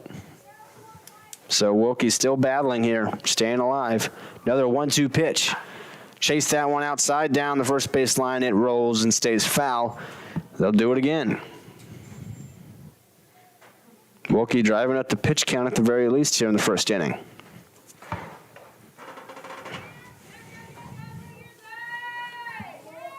Higgs led off with the ground out to first base. Heichelbeck struck out swinging. 1-2 count here on Wilkie. She lines this one into center field. That's going to get down for a base hit. Paquette will fire it back into the infield, but Wilkie, a nice at-bat there, extends the inning to the cleanup hitter, Michaela Collins. A nice at-bat there. Able to get the first hit of the game for the Wabash. Fouled off a ton of pitches to get one she could handle and lined it right back up the middle. Collins up now at 2 RBI back in game one, kind of a pitch out in a way there. That one up and away for ball 1 to Collins this time. Had an RBI ground out in game 1 and an RBI single. 1-0 here is in there for a strike on the outer half. 1 ball, 1 strike.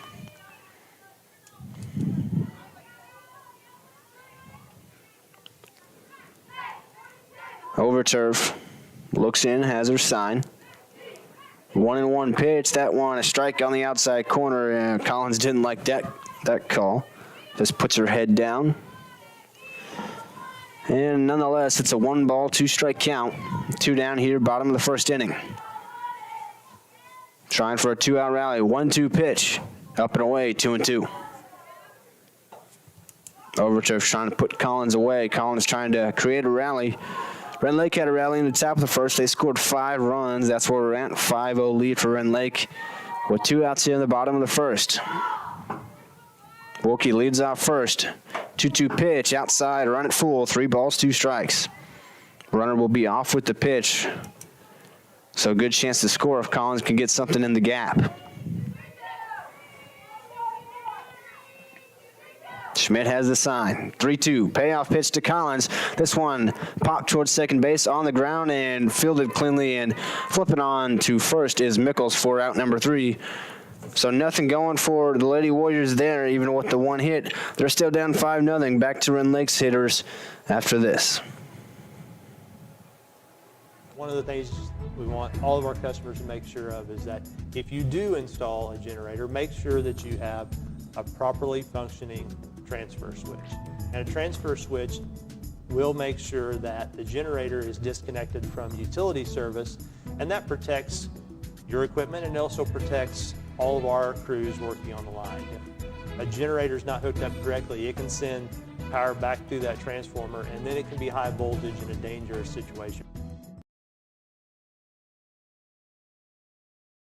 Hi, my name is Rylan Robb. I am from Albion, Illinois, and I am a radio TV major here at Wabash Valley College. From broadcasting all sorts of sports games to producing my own TV show and radio show, the hands-on experience is as much as you want to do with it. In terms of the program itself, I think it's really... Zach Reynolds, Blake Petersfield with you at Paul Schnarre Field on the campus of Wabash Valley College. Here on News Channel 15 YouTube, the Warriors Sports Network, Game 2 of a doubleheader here. Wabash Valley won Game 1. They're down 5-0 in Game 2 as we enter the top of the second inning. And it's right back to the top of the order for Rend Lake with Tara Mickles. Start things off in the first with a double. First pitch to her this time around, way up and away, almost to the backstop. Heichelbeck brings it down, but it's ball 1 nonetheless. Wabash Valley batted around the first game, and now Rend Lake did it here. Schmidt's 1-0 pitch. This one's popped up, and Heichelbeck will give it a look, but it ends up out of play over by the bleachers on the left side. So that's strike 1. Mickles, the second baseman and leadoff hitter in both games for Rend Lake. Didn't do much in game one, didn't reach base, but started things off hot with a double and eventually scored for Rend Lake in the first inning of game two here.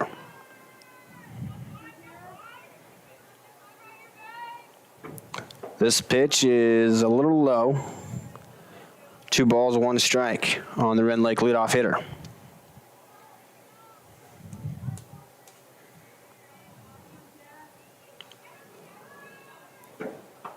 That's in there for a strike on the outer half, make it 2-2. Schmidt trying to get off to a better start here in the second inning than she did the first.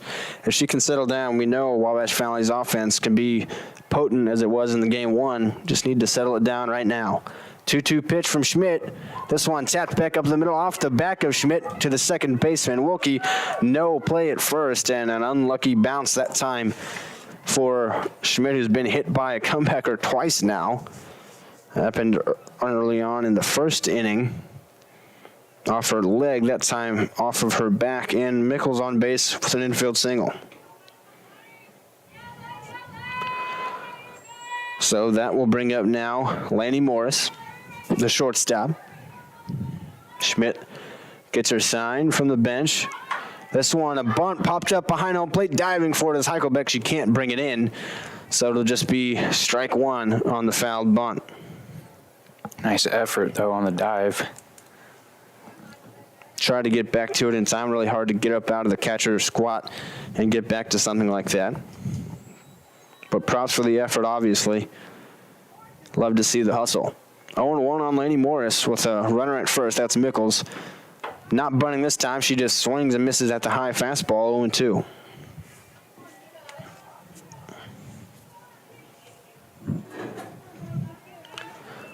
Schmidt trying to put away Morris here, down 0-2. Nobody out. 1 on for Rend Lake in the top of the second. 0-2 pitch.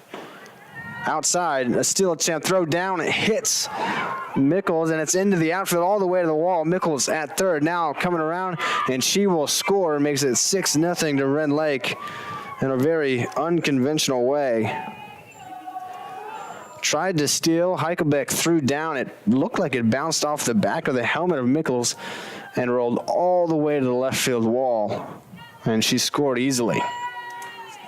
I'm not even quite sure how to score that in the scorebook. That comes all the way around the score, makes it 6-0 Rend Lake. Nonetheless, it's a 1-2 count on Morris. That pitch up high, evens it up, 2 balls, 2 strikes. Just some unlucky bounces for Wabash Valley here in the second inning. The comebacker bounced off of Schmidt, and then that one bounced all the way to the wall. Another comeback, and this one off the neck. Fielded by Mockabee at short, and she fires across for out number 1. Mockabee, the focus at short, able to get that one on the fly after it hit off of Schmidt, and then fire a strike to Wolf at first for out number 1 in the inning.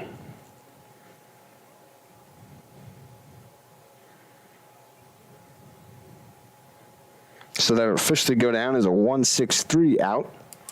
And now they're back out to check on Schmidt. She's now had a comebacker off of her shin, a comebacker off of her back, and that one off of her neck area.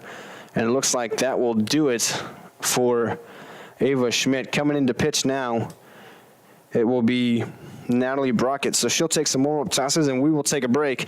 We'll be back with the conclusion of the second inning after this.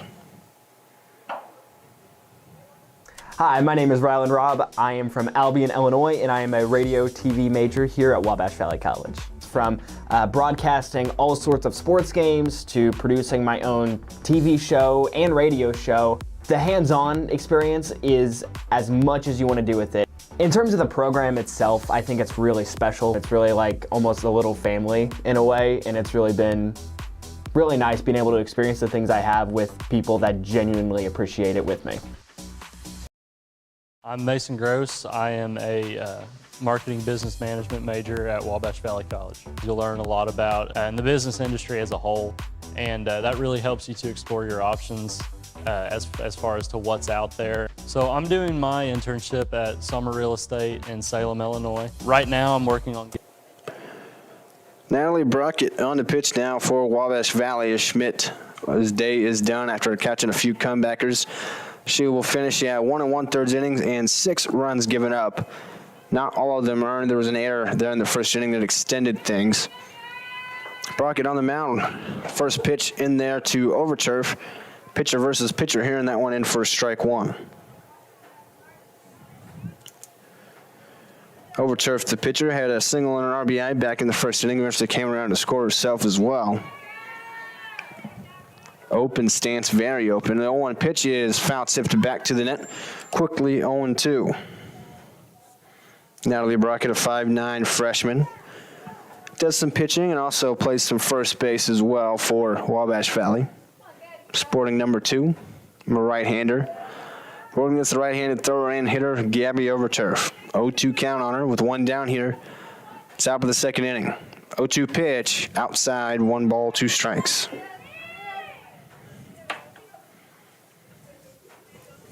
Rend Lake, already up 6-0. Had 5 runs in the first, 1 across here in the second so far. Nobody on base, just the 1 out. 1-2 pitch, swing and a miss, and fresh in, Natalie Brockett with the strikeout of Gabby Overturf.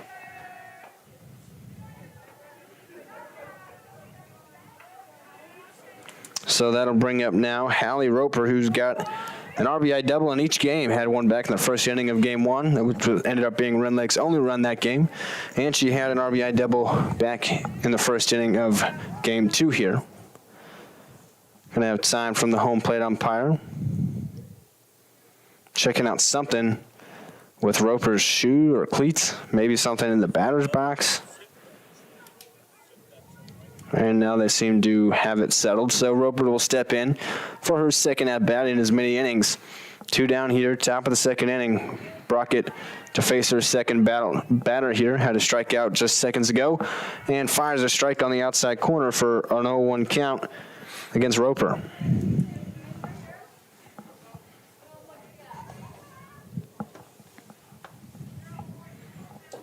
Brockett gets her sign. Checks the wristband.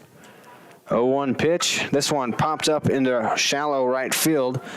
Coming on is Higgs, and she will make it just before hitting the dirt, kind of right there on the grass line. Higgs makes the catch, and that'll do it for the top of the second inning. We'll head to the bottom of the second after these messages. You already know that the First National Bank is your real community bank, but have you met our people? It's the people inside that make us a community bank. We live here, we work here, we're your neighbors and your friends. When you bank with us, your money is reinvested in your community. At the First National Bank, our customers are more than an account number. People are the reason for this community. We're your hometown bank, serving the area since 1906. We are the First National Bank, where our people make the difference. Come see us today. Equal housing lender, member FDIC. I'm Mason Gross. I am a marketing business management major at Wabash Valley College. You'll learn a lot about in the business industry as a whole, and that really helps you to explore your options as far as to what's out there. So I'm doing my internship at Summer Real Estate in Salem, Illinois. Right now I'm working on getting my license. I am hanging around the office, going to showings, and doing everything I can as a non-licensee to get myself ready for when I graduate and take that step as an agent. Zach Reynolds, Blake Piercefield with you at Paul Schnarre Field in Mount Carmel, Illinois. On News Channel 15 YouTube, the Warrior Sports Network, Wabash Valley down 6-0 here as we enter the bottom of the second. Trying to get it going. Mockabee at the dish. And the first pitch there is a ball low. Mockabee trying to spark a comeback for Wabash Valley here. Still early in this game, number 2 of the doubleheader. The 1-0 pitch, that one a strike on the inside half. 1 ball, 1 strike to the Lady Warriors shortstop.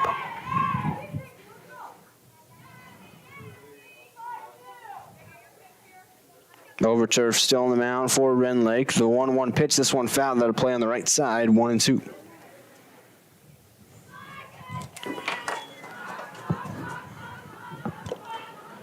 Overturf, the 3-hole hitter and the pitcher today for Rend Lake. Had a solid first inning, just gave it the 1 hit, but no damage done. 1-2 pitch to Mockabee here is popped up into shallow right field. Coming on as the right fielder, she slides in and makes the catch. The snow cone catch looked like. Great play from Frick out there, who played left field in game 1, playing right field in game 2, and made a nifty catch that time. Stole a hit away from Abby Mockabee.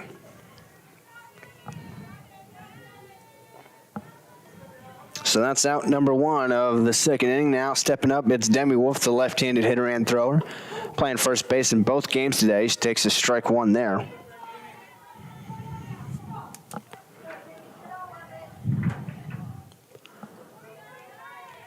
Righty on lefty here. Overturf with the sign. The 0-1 pitch. That one's up high. 1 ball, 1 strike.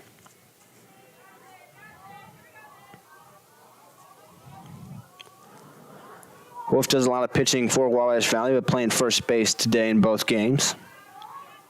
1-1 pitch to her here. That's a strike on the outside corner. So Wolf down 1-2 here with 1 out in the bottom of the second.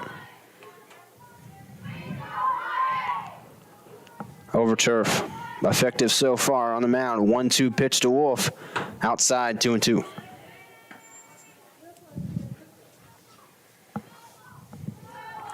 A lot of traffic around here at Wabash Valley College today. Fair amount of fans here for this game number 2. Some tailgating out, so to speak, out in the parking lot. Or really behind the outfield wall, not even the parking lot. This one's tapped towards second. Nichols fields cleanly and flips on to first for out number 2. 2 down in the bottom of the second. That'll bring up Ava Kamen, the third baseman for Wabash Valley. You can see some soccer players practicing out on the soccer field beyond the right field fence. Baseball players were practicing earlier on today during game 1. First pitch is tapped to third base. Slow roller. Roper has it, throws across, not in time. Kemen safe with an infield single. Showing off the wheels there. Seems like they've been getting a lot of weak contact, but able to run that one out.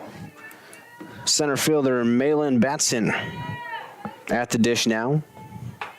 Her first at-bat of the day. Didn't play in game 1. Open stance. First pitch to her, right down the pipe, 0-1.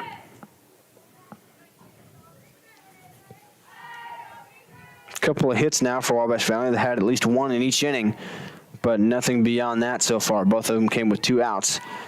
This one popped up into shallow right field. Going back on his second baseman. That falls all the way around to third. And now coming in to score is Kamen. So Wabash Valley on the board, and flying in safe at second is Batson. So a little pop-up there beyond the dive of Mickles, and Wabash Valley on the board.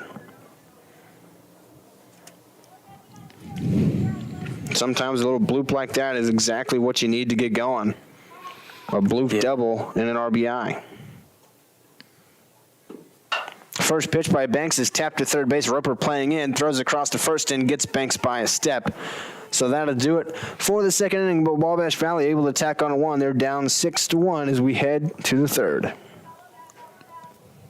Steve Faulkner Automotive in Mount Carmel, Illinois has a huge selection of Jeeps and Chryslers. We have great deals, affordable financing, and an exceptional service department. Come see us today or view our new and pre-owned inventory at SteveFaulknerAutomotive.com. Steve Faulkner Automotive in Mount Carmel, Illinois has a complete lineup of Fords. We have great deals, affordable financing, and an exceptional service department. Come see us today or view our new and pre-owned Fords at SteveFaulknerAutomotive.com. One of the things we want all of our customers to make sure of is that if you do install a generator, make sure that you have a properly functioning transfer switch. And a transfer switch will make sure that the generator is disconnected from utility service, and that protects your equipment and also protects all of our crews working on the line. If a generator is not hooked up correctly, it can send power back through that transformer, and then it can be high voltage in a dangerous situation.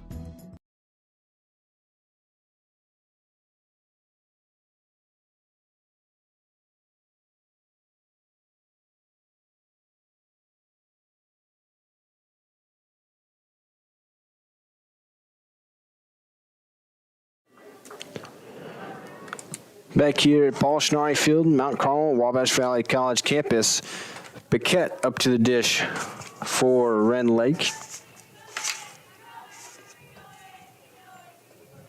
Had a sack fly back in the first. This one flied out of play down the right side, 0-1.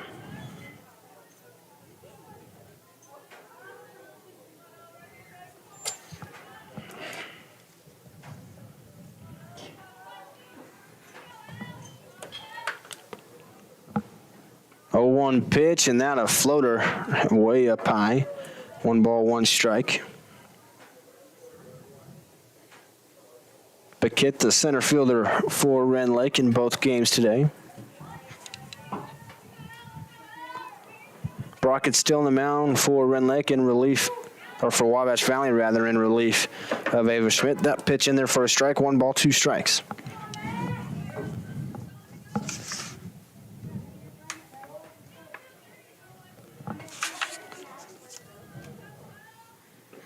That one outside, so even up 2 balls and 2 strikes. That one way outside. Paquette, the right-hander. Frick on deck, who had that nifty play in the bottom half of the second inning out in right field. 2-2 pitch to Paquette. This one lined into right center field. That one's going to get down at the warning track all the way to the wall. Paquette's got a double. More if she wants it now, she'll hold up, throw in catcher at second, but a leadoff double for Ella Paquette. Rend Lake picks up right where they've been left off. The bats are hot for Rend Lake here in game number 2. It's like they saved all their hits for this game. Didn't have much in game 1, scored a run in the first inning and pretty much shut down after that. But in the first inning of this game, they scored 5, scored 1 in the second. Now here in the third, they've got a runner at second, nobody out. Pitch to Frick is fouled off into the net, 0-1.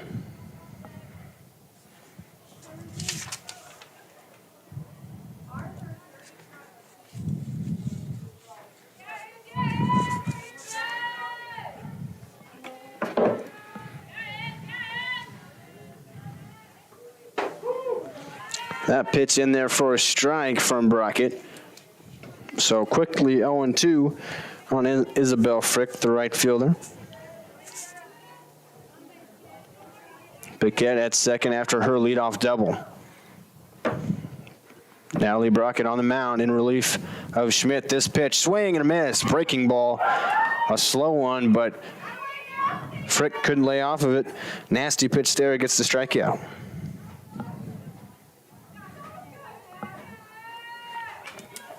Didn't see a ton of off-speed pitches in the first game as Tucker had the fastball working, but that one worked beautifully for Natalie Brockett here in game 2. Childers at the dish now, the first baseman for Rend Lake. 1 down, 1 on at second. That pitch is outside, ball 1. Childers reached on an error her first time up and eventually came around to score. That error proved costly in the first inning for Wabash Valley.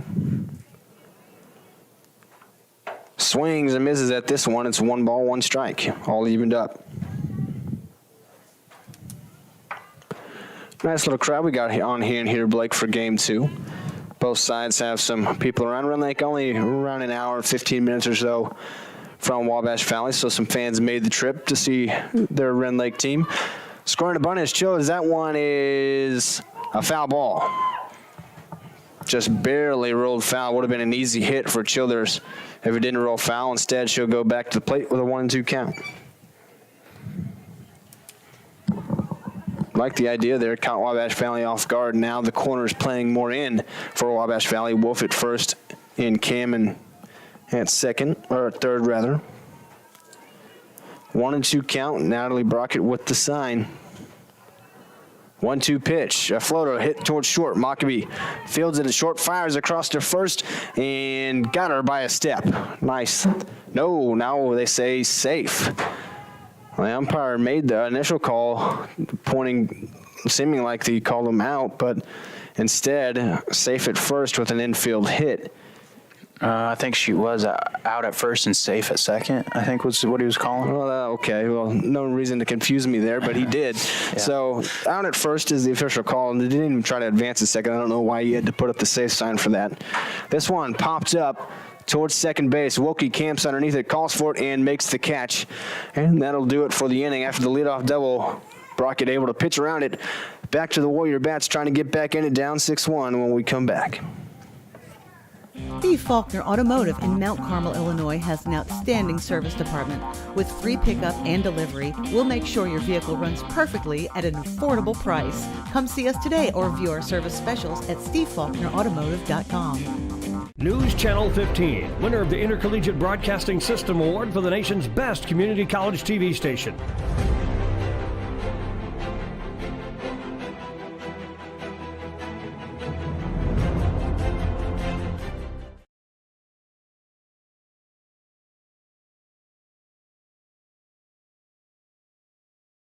Before coming to Senior Enrichment Center, I was so depressed that I couldn't get out of bed. That all changed once I started seeing Danielle, the social worker, and Melanie, the nurse.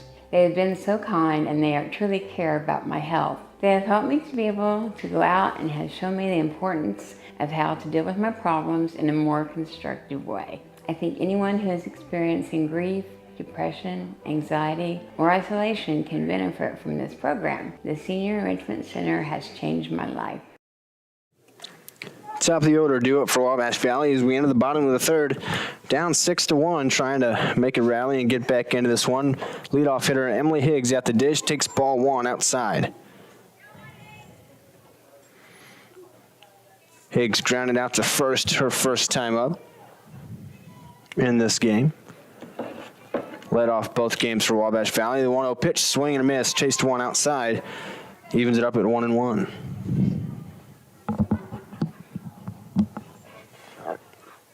Higgs listed as a second baseman / outfielder.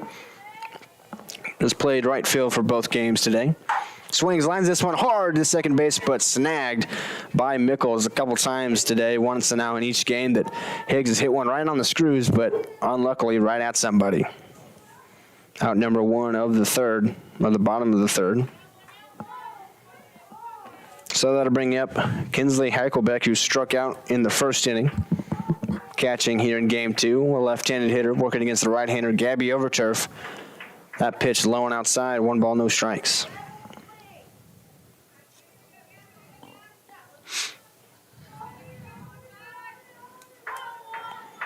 Rend Lake up 6-1. Wabash Valley scored in the second. Trying to score some more here in the third. This one fouled back and to the left for strike one.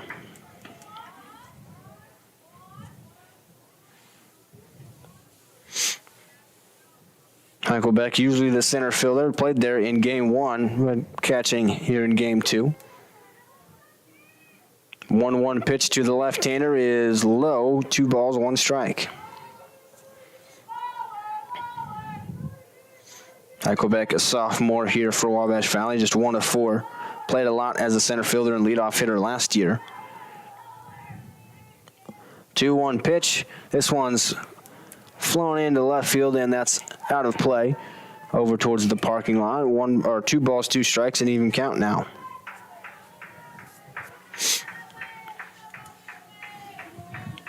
A lot of cars out there beyond the center field fence to do some damage to, Blake, if somebody can give one a ride out there. 2-2 pitch to Heichelbeck outside, runs the count full, 3 balls, 2 strikes. Yeah, that'd be awesome to see. I mean, not awesome for the people parked out there, but for the ball to be hit that far. Full 3-2 count. Overturf looks in as a sign. Payoff pitch to Heichelbeck, fouled straight back. They'll do it again. Doing battle here. Sounded like it hit off our roof here. In the shed / press box here behind home plate at Paul Schnarre Field.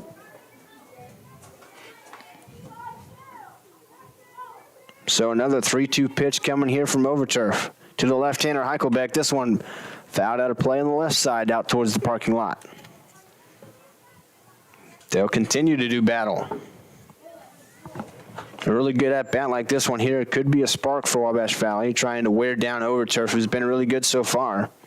In her first couple innings of work, she's through 2 1/3, just giving up 1 run. Only a couple of hits. There's a 3-2 count on Heichelbeck here. Another payoff pitch outside. Heichelbeck works a walk. Dandy of an at-bat there. She gets on base with her speed.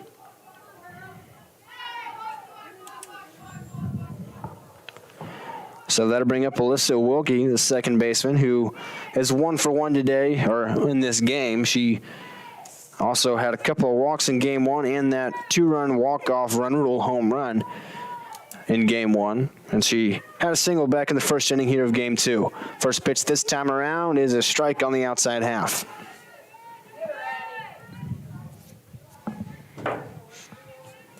Overturf and Trout.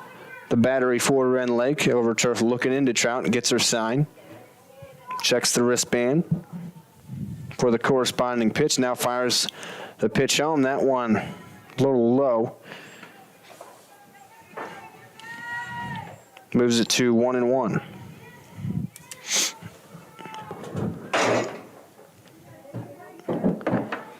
Heichelbeck at first.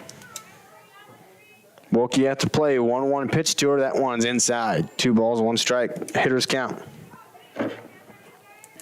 Potentially runners count too. Might see if Heichelbeck tries to steal a base. Childers playing in front of her at first. Not running. This one tapped towards third base. Instead, it's taken by the pitcher. Overturf throws on to first.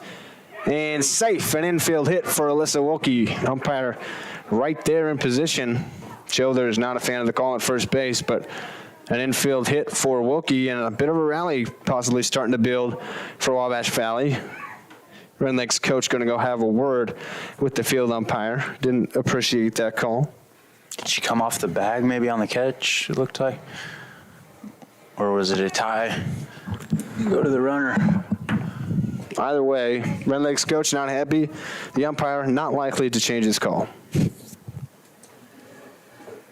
So 2 on for Wabash Valley. Heichelbeck at second. Wilkie at first, and the cleanup hitter, Michaela Collins, at the dish. Chance to do some damage, get Wabash Valley right back into this ball in the dirt, and both runners will advance. So now 2 runners in scoring position with just 1 out here in the bottom of the 3rd.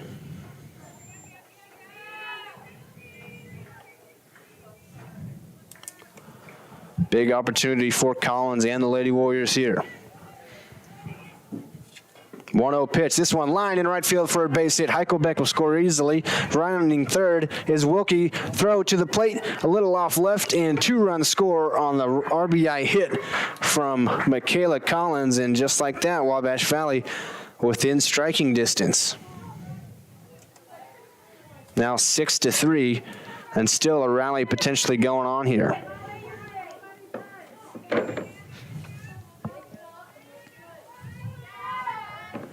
So 2 RBI for Michaela Collins on that. She's at first. A pitch is up and inside. A ball to Abby Mockabee at the plate now, who flew out to right field her first time up. Got robbed of a hit by Isabel Frick out there with a sliding catch. Second pitch to her here just misses. Looked good to me, I won't lie, but I'll take it. It's a 2-0 count for Wabash Valley and Abby Mockabee at the plate.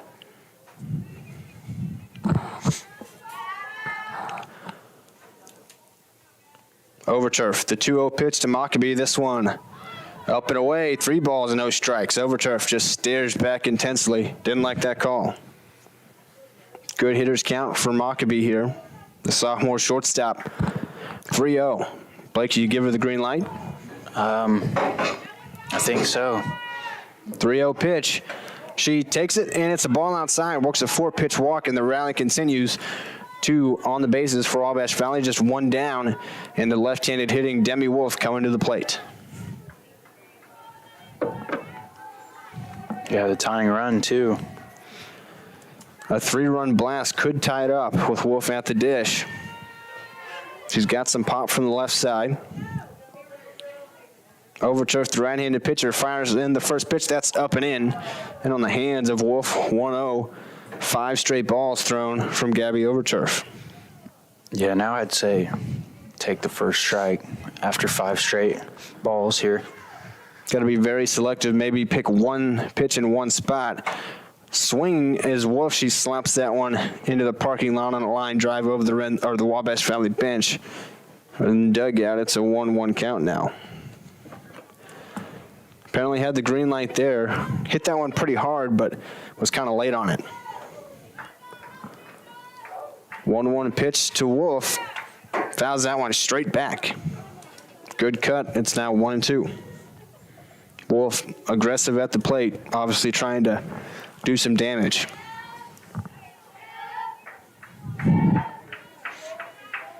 Overturf has her 1-2 with 1 out here. Bottom of the third, couple runs across for Wabash Valley in the inning. Looking for more, 2 runners on. 1-2 pitch to the left-hander Wolf. That one outside. No, they ring her up. Hit the corner. So Wolf down on strikes looking for out number 2. Look to the outside from up here, but like you said earlier, we don't have as good a view. So that'll bring up now Kamen, and she takes ball 1 outside. So 2 out, 2 on for Wabash Valley, down by 3 right now here in the bottom of the third. Starting to put together a rally this inning. 1-0 pitch. This one's hit hard towards third base, past Roper and into left field. They're going to hold up Collins at third base. So the bases will be loaded for Wabash Valley with 2 down. And coming to the plate with the bases juiced is Malin Batson, the center fielder. Had a bloop double her first time up for that first Wabash Valley run. Just popped it up in the right field, but it fell in between right field and second base. Another one of those could do some damage. That pitch hits the outside corner for strike 1.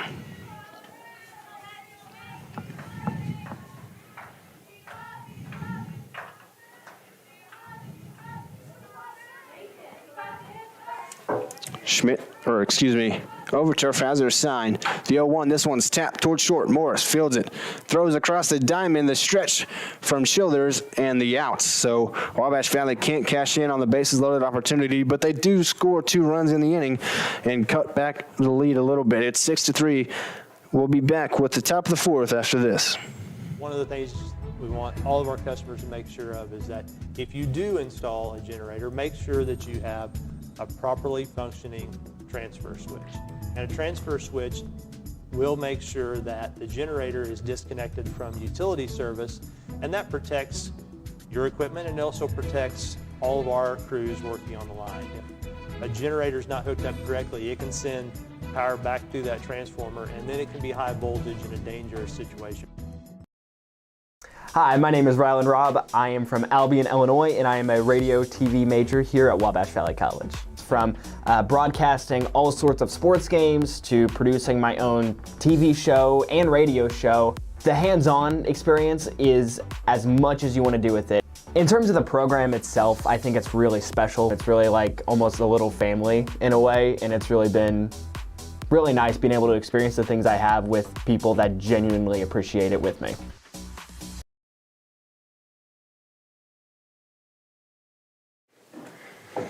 Zach Arnold's Blake Pierfield back here with you at Wabash Valley College as Natalie Brockett completes her warm-up pitches, out for her 3rd inning of work. Her 2nd full inning of work came on in that 2nd inning for Wabash Valley in relief of the starter, Ava Schmidt, who got a few comebackers off of her body in a few different places.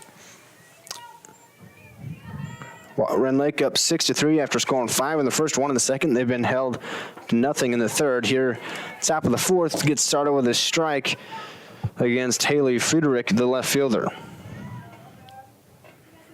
Brockett's been pretty good in relief here, holding it within striking distance for Wabash Valley, looking to continue that. 0-1 pitch, way outside of the backstop, 1 ball, 1 strike.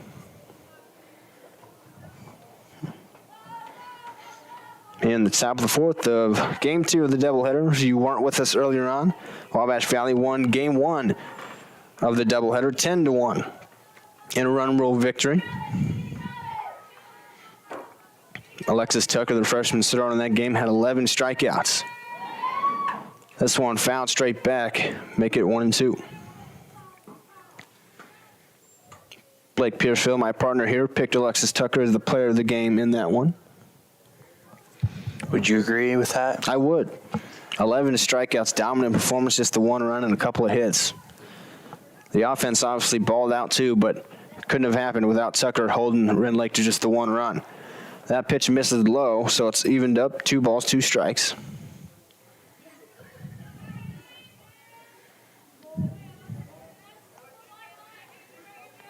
So 2-2 count here with nobody out in the top of the 4th inning. 2-2 pitch. This one's popped up to the right and out of play.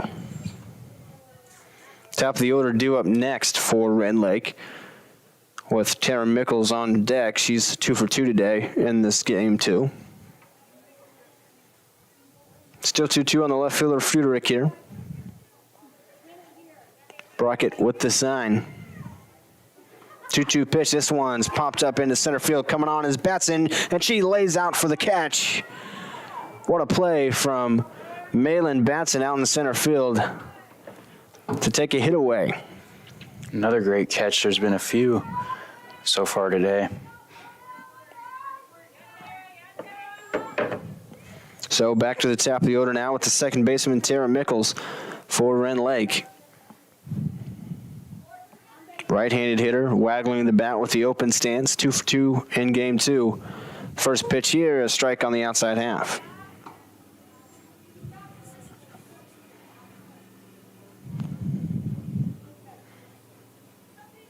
Brockett looking in here, trying to work quickly.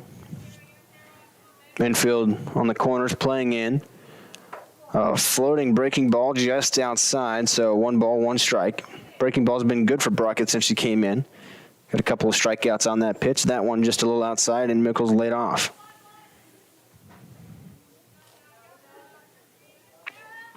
This pitch hit hard towards short, and Mockabee tried the backhand and couldn't quite corral it. And so reaching base for the 3rd time today is Tara Mickles. Tough backhand play there. And Mockabee couldn't come up with it cleanly.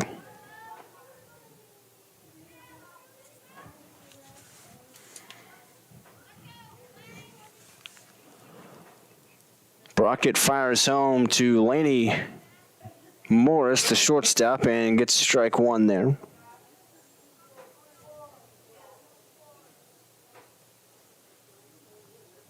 So 0-1 with 1 on and 1 out here, top of the 4th inning. Brockett looks to the dugout, gets her sign. Now fires home the pitch, squaring to bunt as Morris gets it down right in front of the plate. Fair ball. Heichelbeck fires to first and can't be caught by Wilkie covering the bag. All the way to third goes Mickles, so all runners safe. A couple of errors in a row for Wabash Valley, and now runners at the corners for Rend Lake with just 1 down. That one going to go down as an error on Alyssa Wilkie. She couldn't squeeze the throw from Heichelbeck that was right on the line.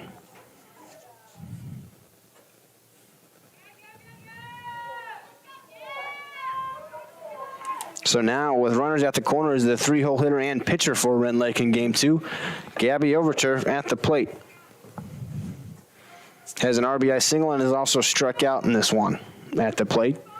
Pitched well on the mound. First pitch outside, runner takes off to second, no throw from Heichelbeck with a runner at third. Didn't want to risk that, and I think that was a smart decision. So still on base for Laney Morris, makes it 2 runners in scoring position with just 1 out. Takes away the double play possibility, or at least the traditional double play possibility. Corners in for the Wabash Valley. 1-0 pitch, just misses, not sure where. It's 2-0.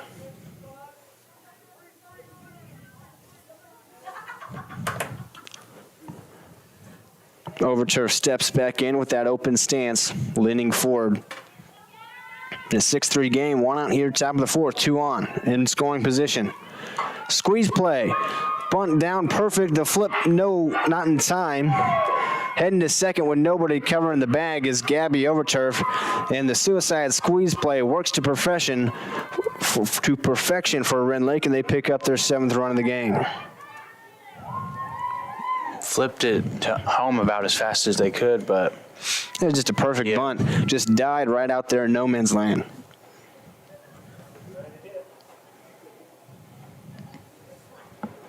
umpire cleaning off home plate.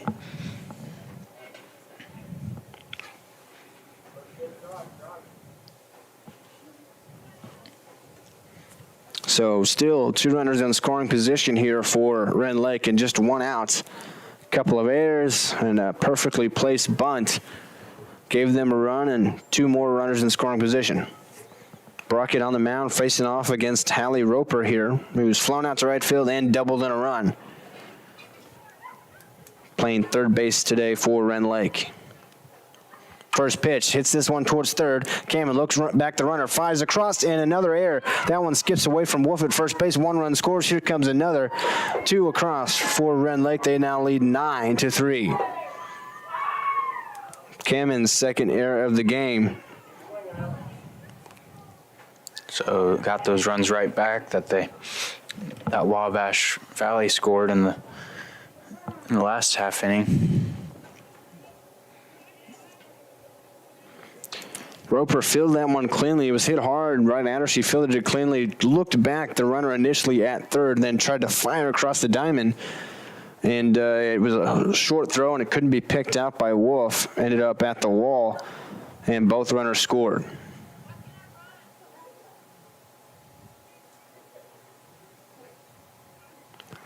So a meeting at the mound from Coach Dave Montgomery and her infield, after her infield has had a few errors this inning. A courtesy runner for Roper over at first base for Rend Lake.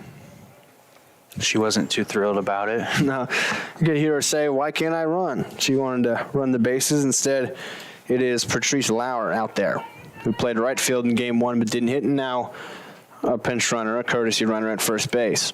Stepping up to the plate, Ella Biquette.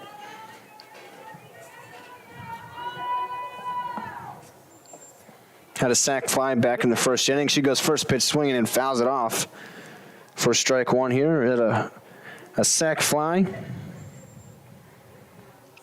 and has also doubled. Had a leadoff double back in the 3rd inning, but it could not come around to score. Lauer off first. Biquette at the plate. The pitch from Brockett. This one tapped up the middle. Brockett snags it, throws on to first for out number 2 of the inning. Potentially could have tried for a double play there, but she just took the safe option at first base. So Lauer moves up to second.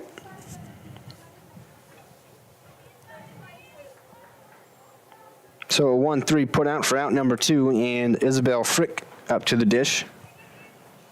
Out of Woodlawn, Illinois, an outfielder.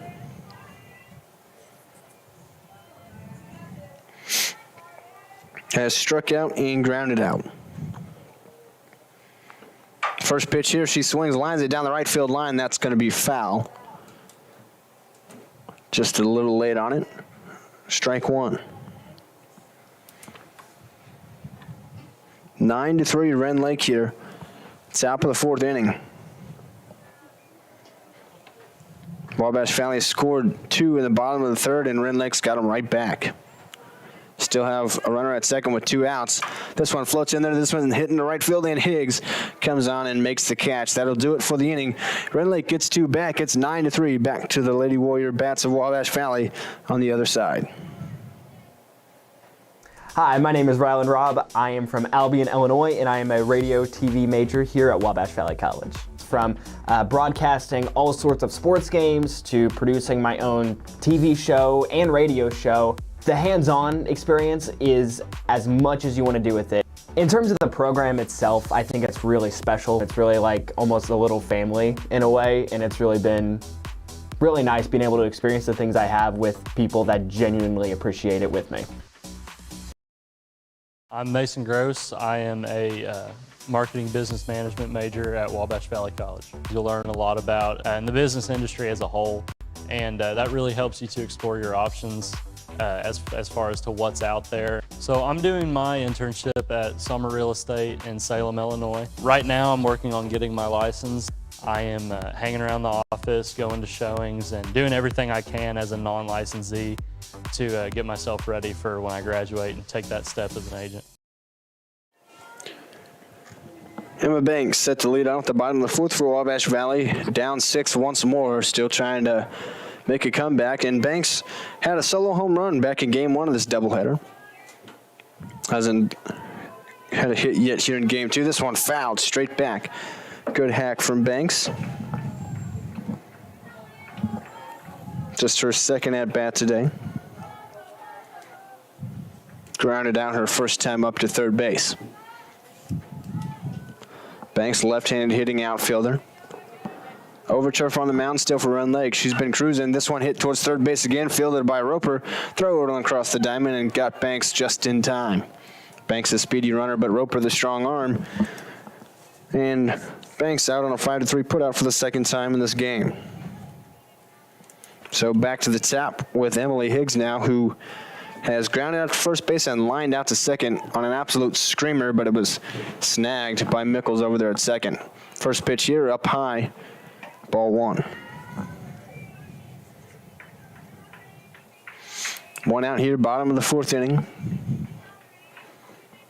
Over turf, pitching for Rend Lake, giving up 3 runs, but has been pretty good considering her offense has scored her 9. She's been a part of that as well in the hitting end. This one fouled into the net. 1-1 on Emily Higgs.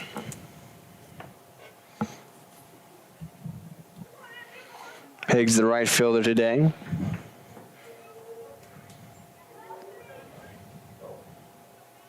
Overturf looks into her catcher. Trout has her sign. Fires home the 1-1. This one taps down the third base line and rolls foul for strike 2. Higgs ran it out to first base, but now she'll return to the batter's box. Thoughts on this game so far, Blake? Pretty much the opposite of the first game for the Rend Lake bats, but still a lot of time for Wabash Valley to come back here. This one hit into the right center field gap, and that's going to get down to the wall. Higgs at second, and she will blow through the stop sign, heading for third. Throw, tag down. Ooh. She is out. Higgs had the stop sign from Coach Jay Montgomery. She went past second base anyway. I'll be honest, she looks safe from here, but the umpire called her out. So a double, but erased, trying to make it a triple. Higgs is out. Yeah, just about a half second late. Almost stretched it into a triple, but. That'll bring up Kinsley Hacklebeck with 1 down, nobody on. She goes first pitch swinging, pops it up down the third base line, and it's out of play into the parking lot. Down by 6. Do you like the choice to try to stretch it to a triple there? Or? Down by 6, you need ducks on the pond. I mean, I like the aggressiveness, and I like I said, it looked to me like she was just barely got in there, just didn't get the call from the umpire. Certainly risky nonetheless. This pitch outside and a little low to Hacklebeck. 1 ball, 1 strike.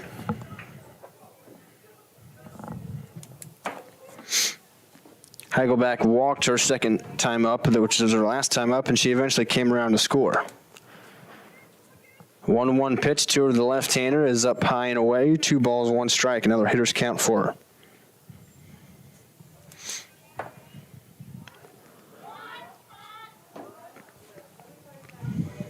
Overturf looks in, has her sign, checks the wristband. 2-1 pitch, this one up and in. So Hacklebeck back in another 3-ball count. See if she takes another walk or maybe can get a hit this time. Or if Overturf can get back into it. 3-1 pitch. Ball 4, Hacklebeck walks for the second time in a row. See if she'll try to steal second again on the walk. Speedy catcher now over at first base. No, the pitcher's paying attention this time. Alyssa Wilkie at the plate now. 2 for 2 today with a couple of singles.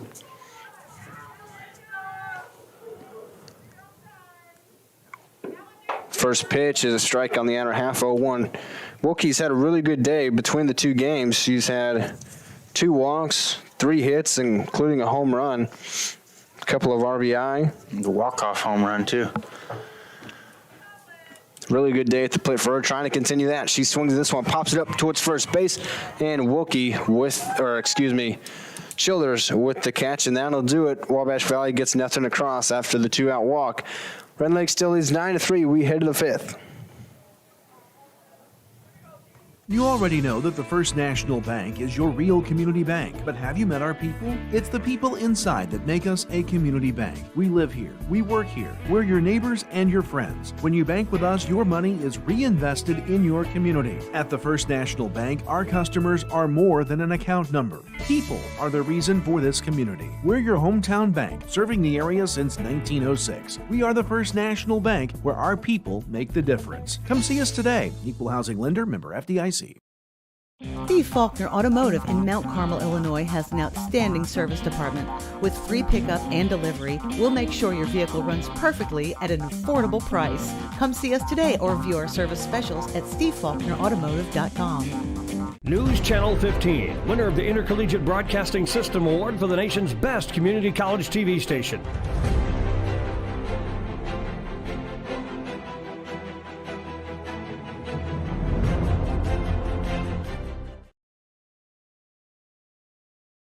Before coming to Senior Enrichment Center, I was so depressed that I couldn't get out of bed. That all changed once I started seeing Danielle, the social worker, and Melanie, the nurse. They have been so kind and they truly care about my health. They have helped me to be able to go out and have shown me the importance of how to deal with my problems in a more constructive way. I think anyone who is experiencing grief, depression, and New pitcher on the mound for Wabash Valley. Demi Wolf played first base all day. She's now on the mound, the southpaw sophomore for Coach Dave Montgomery. Going to try to keep it right where it is at 9-3 and eventually, hopefully, get back to the bats, and Wabash Valley trying to rally. They're down 9-3 right now. Need to get some stops on the pitching side before they can worry about coming back offensively.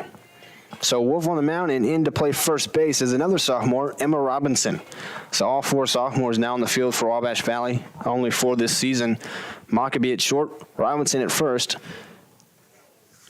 and Wolf on the mound, and Heichelbeck behind the dish. So the southpaw Wolf on the mound, and she will face off and be greeted by Ashlyn Childers, the tall right-handed hitting first baseman for Rend Lake.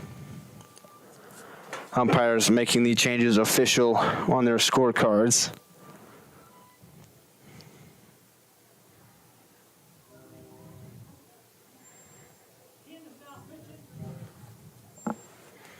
And now we will get underway here with the top of the 5th inning.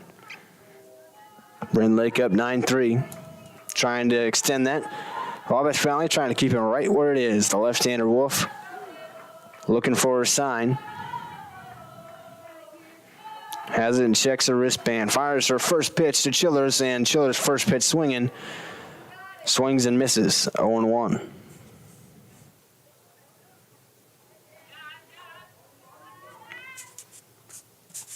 Wolf got a lot of pitching for Wabash Valley as a freshman last season. It's kind of the ace last season. This one, a swing and a miss.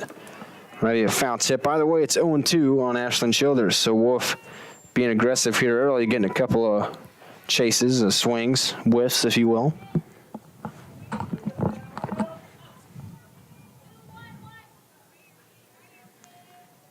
Oh-2 pitch from Wolf. This one fouled off right towards Jay Montgomery over there by the Wabash Valley dugout. Just got a piece of it to Childers to stay alive.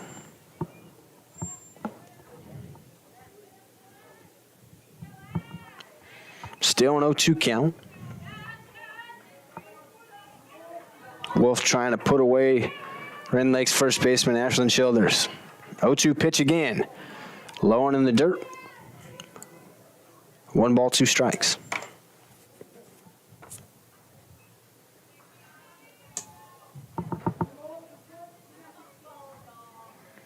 Wolf taking her time in the center circle. Has her sign now.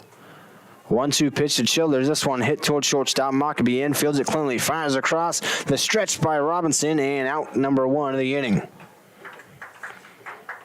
Good throw from Mockabee, but credit to the stretch from Robinson, literally doing the splits out there to get every inch he can to make sure that Childers was out. So 1 down here in the top of the 5th inning. That'll bring up the catcher, Addie Trout, for Rend Lake. Wolf, the left-hander, fires this one in. That one's tapped foul. So 0-1 on Trout.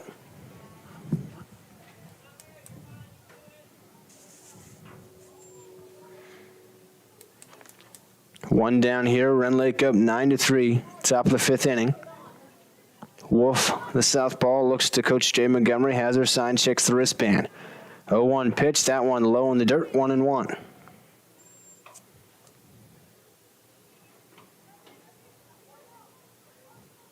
Trout, the backstop, steps back in, bat on the shoulder, open stance.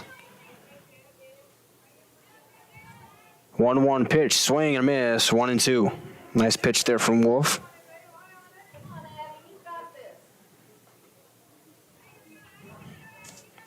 Wabash Valley putting the sophomore southpaw in, trying to keep it right where it is.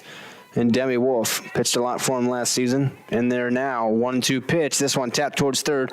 Cameron fields it cleanly, fires across, and the out. And Banks and Trout collide a little bit there, but both of them are all right after the 5-3 put out. 2 up, 2 down for Wolf and Wabash Valley. So a couple nice stretches at first base. Robinson fresh in the game over there. Wolf's been playing at first all day. Robinson playing good defensively over there since she's come in. Friedrich at the plate now for Rend Lake. That pitch misses low. 1-0. 2 down here, top of the 5th inning. Wabash Valley trying to keep it right where it is and get back to the bats. See if they can make a comeback here in game 2. This pitch tapped foul behind the plate. 1 ball, 1 strike. Wabash Valley won game 1, 10-1. Down 9-3 right now here in game 2. First home action of the season here at Wabash Valley College. Wolf back in the center circle, looks in for a sign, has it, checks the wristband. This one hit towards third. Cammon's got it in fair territory, fires across, and got her just by a step. 3 groundouts for Wolf in the inning. 1-2-3 goes Rend Lake. Back to Wabash Valley bats on the other side. Hi, my name is Rylan Robb. I am from Albion, Illinois, and I am a radio TV major here at Wabash Valley College. From broadcasting all sorts of sports games to producing my own TV show and radio show, the hands-on experience is as much as you want to do with it. In terms of the program itself, I think it's really special. It's really like almost a little family in a way, and it's really been really nice being able to experience the things I have with people that genuinely appreciate it with me. I'm Mason Gross. I am a marketing business management major at Wabash Valley College. You'll learn a lot about and the business industry as a whole, and that really helps you to explore your options as far as to what's out there. So I'm doing my internship at Summer Real Estate in Salem, Illinois. Right now I'm working on getting my license. I am hanging around the office, going to showings, and doing everything I can as a non-licensee to get myself ready for when I graduate and take that step as an agent. Zach Reynolds, Blake Piercefield here with you on News Channel 15 YouTube. The Warrior Sports Network softball action. Rend Lake up 9-3 as we enter the bottom of the 5th. Overturf still in the mound. She was the starter for Rend Lake, out for her 5th inning of work. Fires in the first pitch of the inning to Michaela Collins, and it's a strike on the outside corner. Wabash Valley needs to get the bats going in a hurry here, running out of time. Only 7 innings here, and they're in the 5th. 0-1 pitch to Collins. Swings, hits this one, pops it up into right field. That one's going to fall for a base hit. So Collins back on base. Had an RBI single her last time up. That drove in 2. Now she's on with a single here. Nice start. That's what they needed if they're going to get back in this game. So that'll bring up Abby Mockabee, the shortstop. Right-handed hitter. Reached in a walker last time. First pitch, a strike on the outside corner.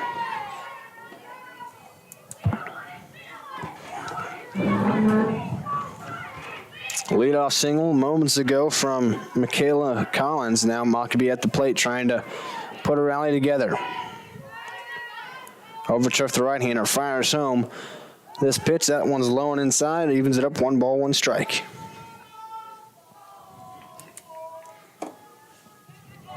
Here at beautiful Paul Schnarre Field on Wabash Valley College campus. Game 2 of the doubleheader. 1-1 pitch to Mockabee. Low, ball 2.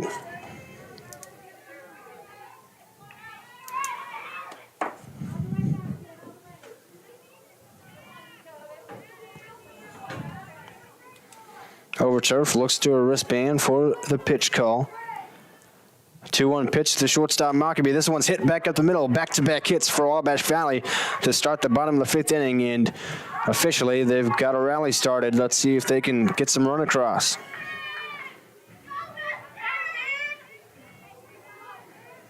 Mockabee on base for the 2nd time this game. She's at first. Michaela Collins at second, and now stepping into the plate. Started at first base, now on the mound. It's Demi Wolf, the left-hander. Struck out looking her last time. First pitch here. Swings, pops this one straight up on the infield. That's the infield fly roll. Batter out, and it's caught anyway by Lenny Morris out there at shortstop for out number 1.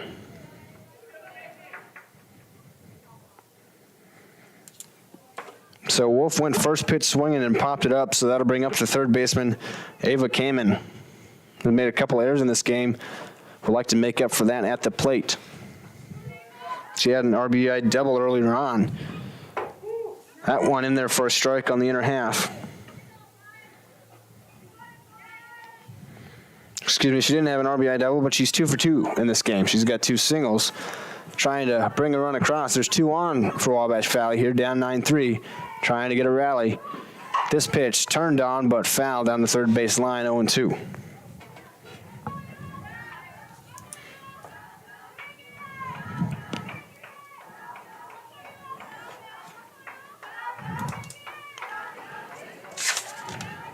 Kamen down 0-2. Right-handed hitter versus right-handed pitching Gabby Overturf. Asked for a recall as sign. Now she looks and has it from her wristband. The 0-2 pitch. This one popped up right side. Childers into foul territory. Makes the catch. 2 down. Got to bring up the center fielder, Malin Batson, who has the RBI double.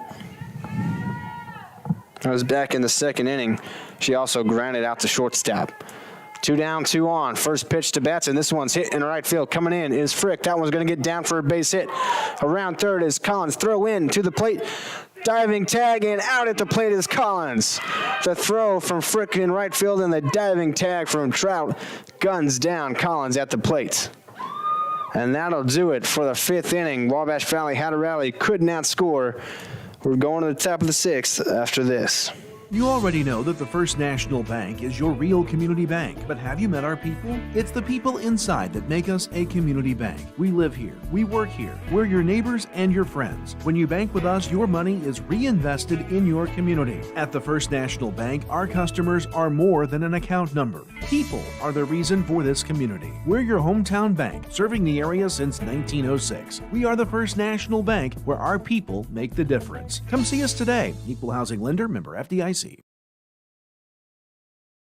Steve Faulkner Automotive in Mount Carmel, Illinois has a huge selection of Jeeps and Chryslers. We have great deals, affordable financing, and an exceptional service department. Come see us today or view our new and pre-owned inventory at stevefaulknerautomotive.com. Steve Faulkner Automotive in Mount Carmel, Illinois has a complete lineup of Fords.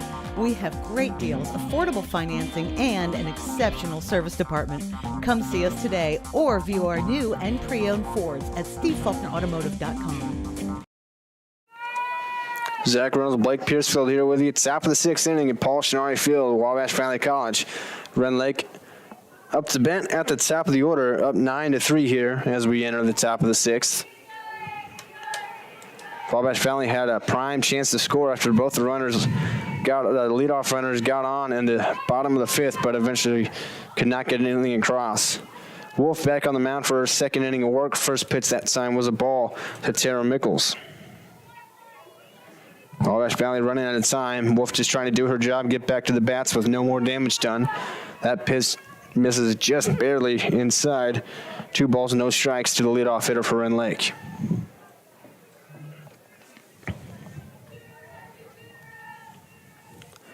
(2-0) pitch in there for a strike. So 2-1 hitters count for Mickles. Wolf the left-hander, Mickles a right-handed batter. Slightly open stance, waggling the bat high up by her ears. 2-1 pitch. This one, swing and a miss. Blew the fastball right by her. It's 2-2.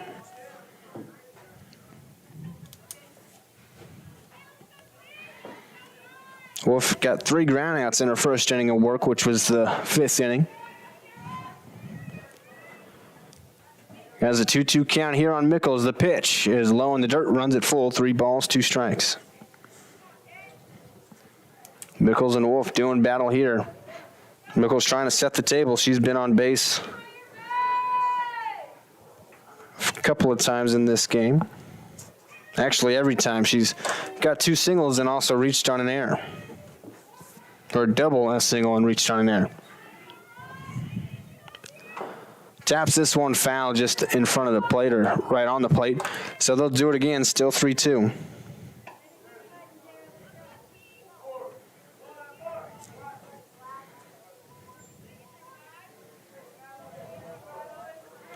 Wolf has her sign, looks to the dugout. Working with the battery mate Kinsley Heichelbeck, the pair of sophomores. Left-hander, 3-2 pitch home. Another foul tip. Mickles stays alive.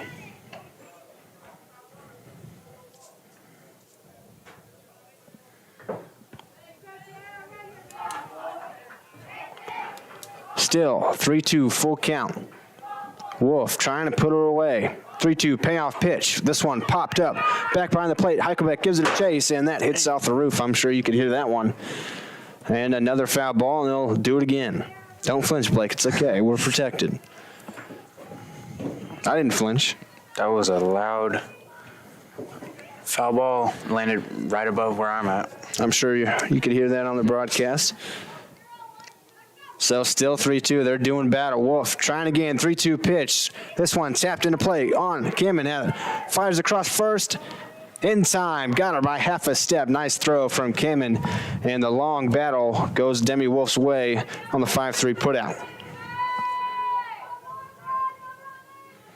So that'll bring up Laney Morris, the shortstop. Also been on base a couple of times today. Also reached on a hit and an error, respectively, in a couple of different at-bats. That pitch missed low, ball 1.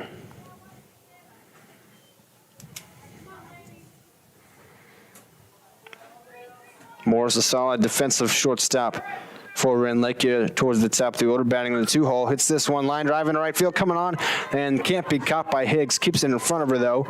So line drive, base hit, second base hit of the game for Laney Morris.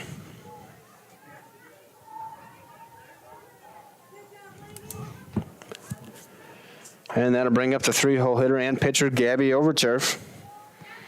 Has reached on a single with an RBI twice. She's got 2 singles and 2 RBI, and she's also struck out once. This pitch low and inside, ball 1 from the left-handed Wolf. Working against the right-handed hitting Gabby Overturf. Pitcher versus pitcher battle.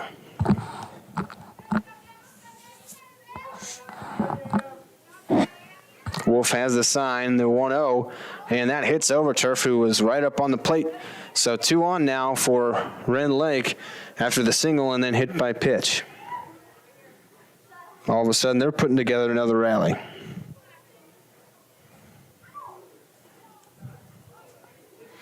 That'll bring up the cleanup hitter, Hallie Roper. Reached on an error and also has an RBI double in this game. Also flew out to right field back in the second inning. Roper's got some pop off her bat. We've seen that a couple of times in each game today.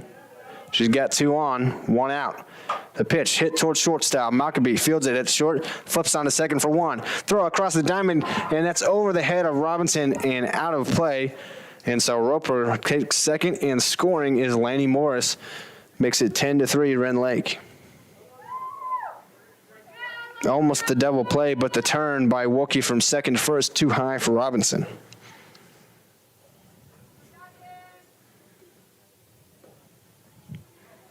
So Roper will go on to second.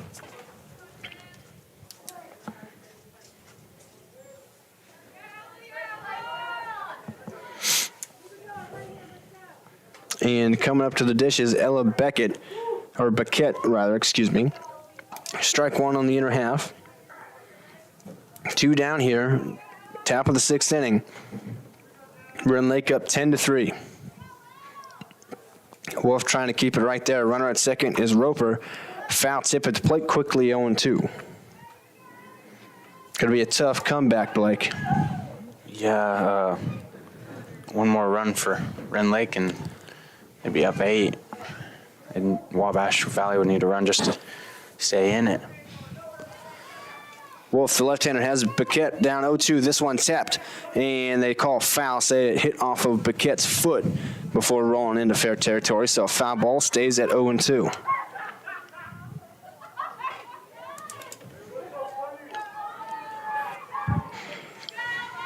So an 0-2 count. Beckett taking her time after the foul ball will step back into the box.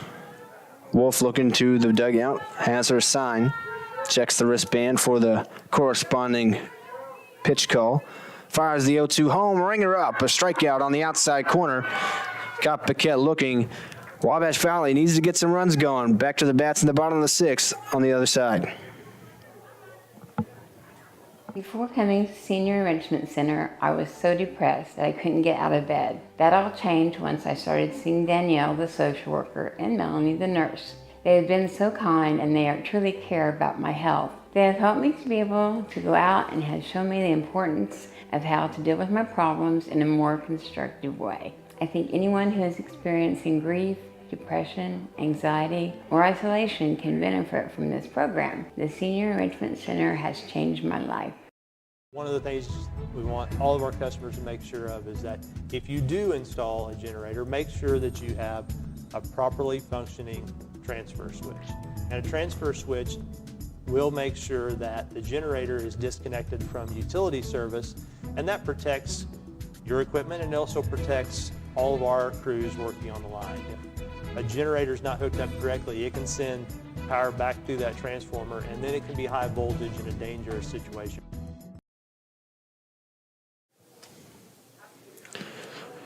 Zach Reynolds, Blake Pearsall back here with you at Wabash Valley College for Lady Warriors softball. Wabash Valley down 10-3. They've got the bats up here in the bottom of the 6th. Time to get something going against Gabby Overturf, the starter, out for her 6th inning of work. She's been really good. Wabash Valley running out of innings here. First pitch to Emma Banks here to start the bottom of the 6th as a strike on the outside half. Banks had a home run back in game 1 of this doubleheader. Not reached base yet. Grounded out to third twice in game 2. And this one hit back towards third, past the diving Roper, fielded it short. Throw on to first and in time. Another ground out this time to shortstop. Nice strong throw from Morris in the hole over there. So out number 1, and it's back to the top of the lineup. Flips over to Emily Higgs. It's grounded out, lined out, and has a double. Then was thrown out trying to extend that double to a triple. That pitch misses inside. 1 ball, no strikes. Overturf, the right-hander, still on the mound, started this one. 1-0 pitch, that one inside as well. 2 balls, no strikes to the Lady Warriors right fielder. Some shades starting to set in, some shadows you can see there on the stream, getting later into this day, 4:24 p.m. This one lined towards short on the ground, stopped by Mickles, but she won't get Higgs. Higgs showing off the wheels, has an infield single.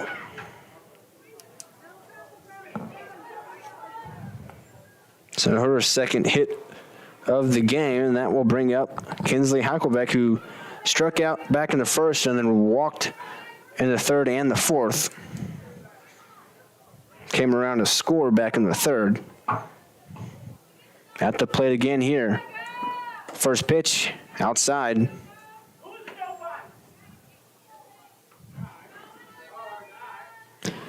Basketball players here at Wabash Valley College cheering on the Lady Warriors, exchanging words with the Rend Lake dugout. 1-0 pitch to Kinsley Heichelbeck, in there for a strike on the outer half. A 1-1 count now on the left-handed hitting center fielder and catcher. Playing catcher here in game 2 is Heichelbeck. 1-1 pitch. She swings, pops this one into left field, going back on it, back at the wall. That's down and fair, all the way to the wall. At third is Higgs. She's around. She'll score easily. Heichelbeck flying into third. She will have a stand-up RBI triple. And she is flexing to the dugout, trying to get them hyped up and try to start a comeback. Got to start somewhere. It's now 10-4. Wabash Valley scores one here in the 6th. Got the basketball team hyped up too. But yeah, just got to keep the rally going, get people on base, try to come back. Wilkie at the plate now. Pitch from Overturf. This one's hit hard towards third. Roper snags it and has Heichelbeck caught in a rundown down the third base line. Heichelbeck trying to go back towards third, and she will be tagged out.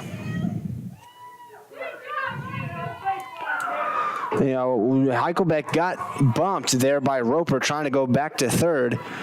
So it looks like they're going to call her safe, actually, by way of fielder's interference, which I think is the right call. Actually, in MLB, if that were to happen, I believe Heichelbeck would be allowed to score. But here it looks like they're just letting her stay at third, and it'll work as an infield hit, I believe, for Wilkie. So runners at the corners. Heichelbeck stays at third because she got bumped by Roper trying to get back to third base. Roper impeded her way in the baseline, cannot do that. So Michaela Collins will step up with runners at the corners and one down here in the bottom of the 6th inning. The pitch from Overturf. Strike on the outer half, 0-1.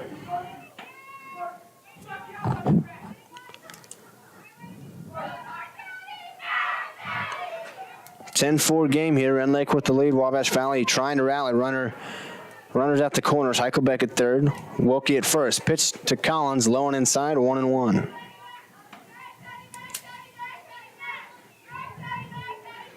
Overturf started this game for Rend Lake. Still out there here in the 6th inning. Gone through 5 1/3 right now. Giving up 4 runs. But her team has scored her 10. So she's just trying to get them on to the 7th. This one lined hard to second, but Mickles snags it. Playing a really solid second base today defensively for Rend Lake. That one hit on the screws, but Mickles right there in perfect position for out number 2.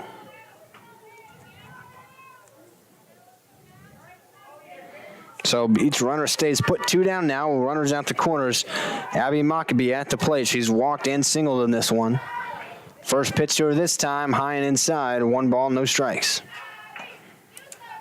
Blake, I feel like if Wabash Valley can make this kind of a comeback, they've got to get more than 1 here in the 6th. Yeah, I only got 1 other inning after this to make the comeback. Got to get some of these runners in here.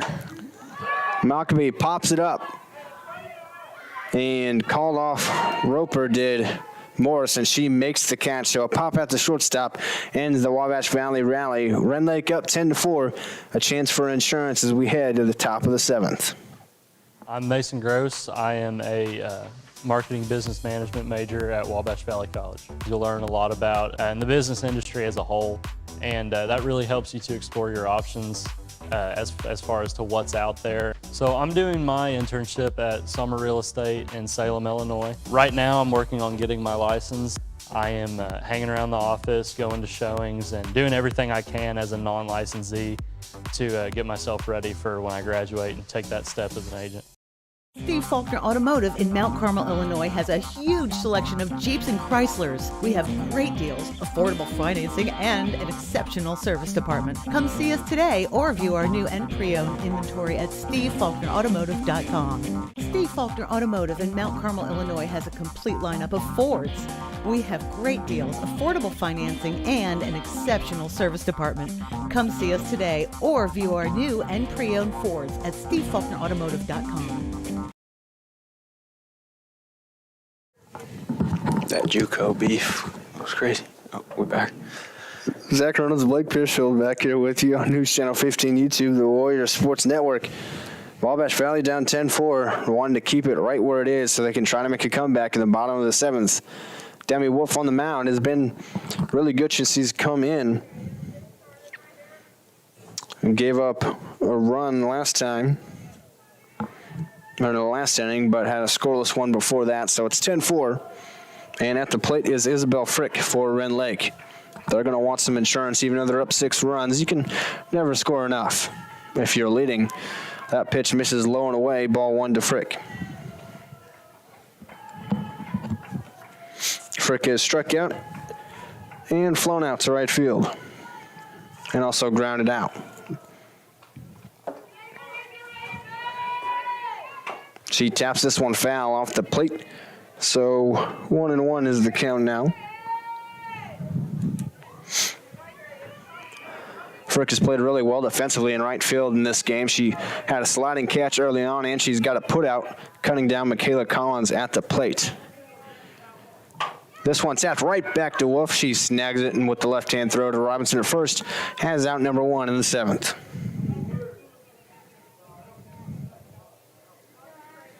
So the 1-3 put-up brings the first baseman, Ashlyn Childers, to the plate. A fellow Mount Vernon, Illinois native, like myself. Definitely the tallest player on the field, I'd say. And that's she is also on Rend Lake's basketball team, women's basketball team. She is tall and skinny and lengthy. Fouled that one off to the left, 0-1. You like to have that length over at first base. It can really help when just getting those extra couple inches or feet on a stretch at first is the difference between sometimes somebody being safe and out. That one a strike at the knees, 0-2 quickly on Childers. We've seen Robinson since she's come in and played first base when Wolf went on the pitch. She's had a couple of stretches, including one where she literally did the splits to get the out. I couldn't do that when I played first base growing up. That one's fouled off of Childers' leg, so she stays alive, 0-2. I know it's hard to believe, Blake, but when I played first base, I could not do that.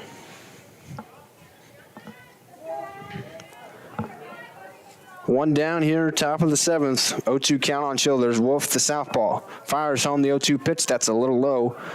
1 ball, 2 strikes.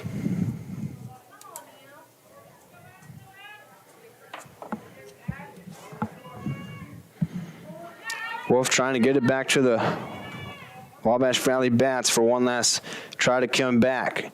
That pitch in the dirt makes it even, 2 balls, 2 strikes.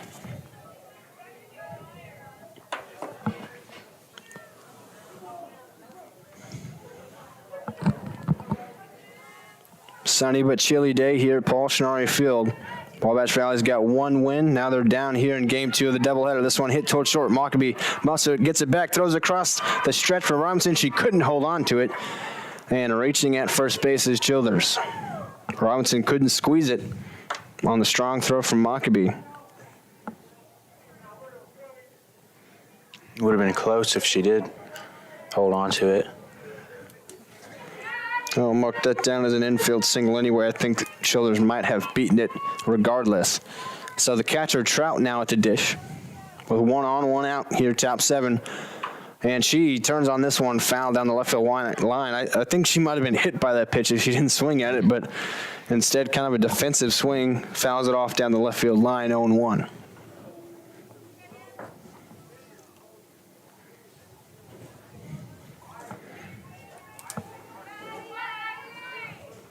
Wolf with an 0-1 count. Gets her sign and checks the wristband. Fires home the 0-1. This one hit up the middle off the glove of Wolf. Cannon bare hands, throws across, and out at first. Nice play from Cannon to barehand that ball and fire a strike across after it hit off of Wolf's glove for out number 2. Officially a 1-5-3 put out. Moving up to second on the play was Childers. The infield and Heichelbeck, the catcher, meet at the rubber to talk things over. And now they will return to their positions. Haley Friedrich at the dish for Rend Lake, the left fielder here in game 2, rounding out the batting order. Hopefully Wolf can get this last out, and then Wabash Valley can score 7 in the bottom half of the 7th. That's what it'll take to make the comeback. This one tapped and foul. 0-1 on Friedrich.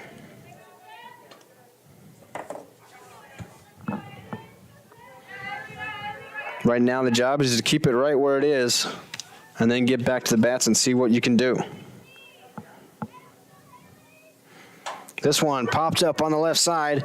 Mockabee, the shortstop, handles it for out number 3. Down 10-4, Wabash Valley with one last chance to make a comeback to try to sweep the day. After winning game 1, they're down big in game 2. Come back for the conclusion in the bottom half of the 7th after this. One of the things we want all of our customers to make sure of is that if you do install a generator, make sure that you have a properly functioning transfer switch. And a transfer switch will make sure that the generator is disconnected from utility service, and that protects your equipment and also protects all of our crews working on the line. If a generator is not hooked up correctly, it can send power back through that transformer, and then it can be high voltage in a dangerous situation. You already know that the First National Bank is your real community bank, but have you met our people? It's the people inside that make us a community bank. We live here, we work here, we're your neighbors and your friends. When you bank with us, your money is reinvested in your community. At the First National Bank, our customers are more than an account number. People are the reason for this community. We're your hometown bank, serving the area since 1906. We are the First National Bank, where our people make the difference. Come see us today. Equal housing lender, member FDIC. Zach Reynolds, Blake Piercefield with you at Paul Schnarre Field on Wabash Valley College in Mount Carmel, Illinois on News Channel 15 YouTube, the Warrior Sports Network. As we enter the bottom of the 7th, Wabash Valley, their last opportunity to try to come back and win game 2. They won game 1 of this doubleheader, 10-1, off of the back of Alexis Techer's 11 strikeouts and a couple of homers and a lot of good offense in this game. Wolf slaps this one towards short, fielded by Morris, fires across the diamond, got her by a step. Overture still in the mound as the starter, has out number 1 in the 7th, looking for a complete game here in game number 2 after Wabash Valley, as I just mentioned, won game 1 10-1. They're down 10-4 right now in game 2, and they're down to their last couple of outs as stepping in is Ava Kamen. She hits this one hard and fair down the third base line, and Kamen's got herself hit, rounds first hard, but she'll slam on the brakes and play it safe and retreat to first with a single. Turned on that one right down the line. Need 6 runs here. Might as well stay at first. Kamen's 3rd single of the game. That'll bring up bats in. That pitch way up and away. 1 ball, no strikes to the center fielder.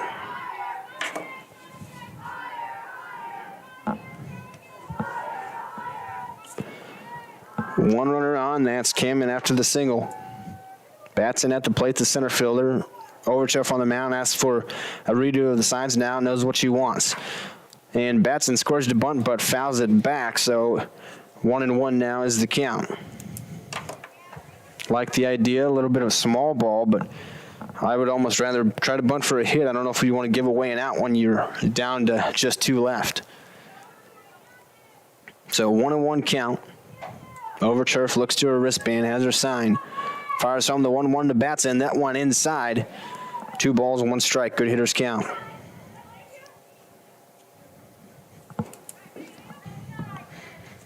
Banks on deck. Had a home run in game 1. Overturf, the 2-1. This one, line into right field over the head of Mickles, down for a base hit. 2 hits in a row for Wabash Valley. If you want to come back, it's got to start somewhere. They've got 2 on with 1 down.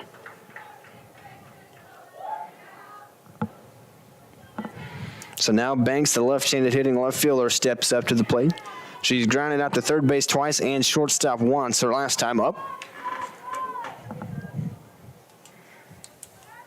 Pitch from over turf to the left-hander Banks, and she went around, tried to trick her swing, could not do it in time, 0-1.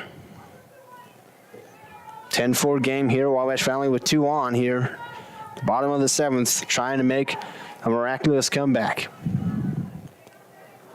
0-1 pitch, this one fouled straight back, 0-2.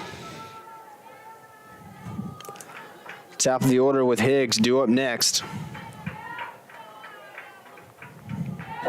Robinson trying to keep a rally going with 1 out. 2 on. An 0-2 count. Over turf, the starter still out there on the mound for Rend Lake. 0-2 pitch. Outside, 1 ball, 2 strikes.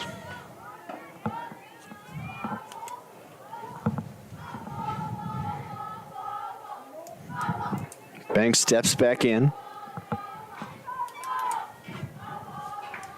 Overturf has her sign. Fires it home to the catcher Trout. This one tapped towards third base. Stays fair. Steps on the bag for 1, and that's all they'll get. But out number 2 of the inning is Roper. Fielded it right by the bag and then just stepped on it for out number 2 of fielder's choice. Down to their last out. Last out, top of the order up. Higgs at the dish with 2 on, 2 out. Bottom of the 7th. Overdurf trying for the complete game. Fires home the pitch to Higgs. That's inside, ball 1. Tucker had the complete game in game number 1, but it was shortened for the 8-run rule.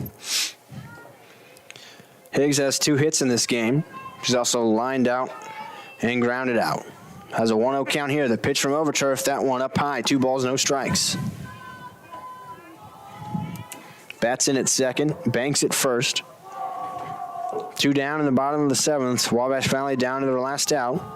Down by 6. 2-0 count. The pitch to Higgs. Up high, 3-0. Overturf maybe showing some signs of losing a bit of gas in the tank. 3 balls to Higgs here. Still, she has a big cushion to work with, those 6-run lead. 3-0 pitch to Higgs. Takes it, didn't have the green light that time, strike 1. Still a good hitter's count here. 3-1. Overturf looks in to try for the sign. Has it and checks the wristband. 2 on, 2 out. 3-1 pitch outside. Higgs loads him up with a walk. So 2 outs, bases loaded. And the sophomore Kinsley Heichelbeck to the plate, the left-handed hitter, catching today in game 2. Has walked twice and struck out. Also has an RBI triple her last time up. First pitch outside, ball 1. Overturf now all of a sudden struggling to find the zone. Throwing a lot of pitches here today. Has a 6-run cushion. Heichelbeck trying to break into that.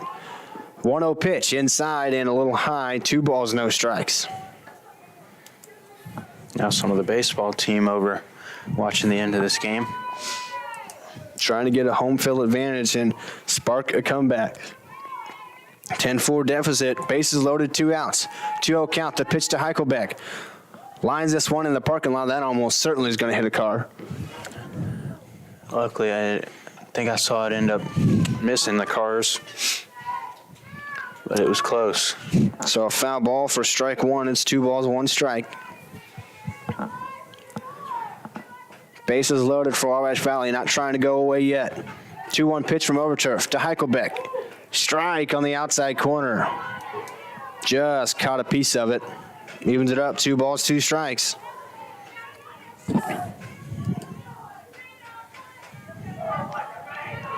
Overturf trying for the complete game.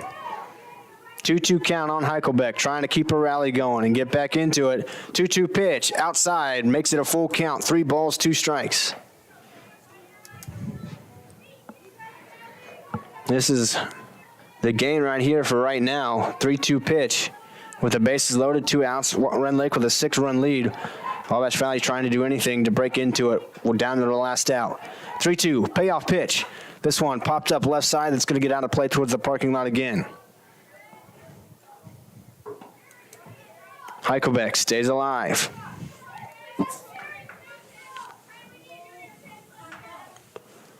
Heikelbeck, one of just 4 returning sophomores for Wabash Valley this year. Trying to do her part. 3-2, payoff pitch from Overturf one more time. This one line towards third base, and Roper snags it. Rend Lake wins. That one hit right on the screws, but Roper right there for the outs. So a split of the doubleheader today. Wabash Valley won game 1, 10-1. Rend Lake takes game 2, 10-4. Any final thoughts, Blake?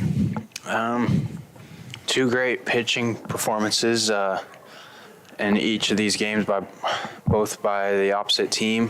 First game was Tucker, and the second game was, who was the Rend Lake pitcher? Overturf. Yeah, Overturf going the full game.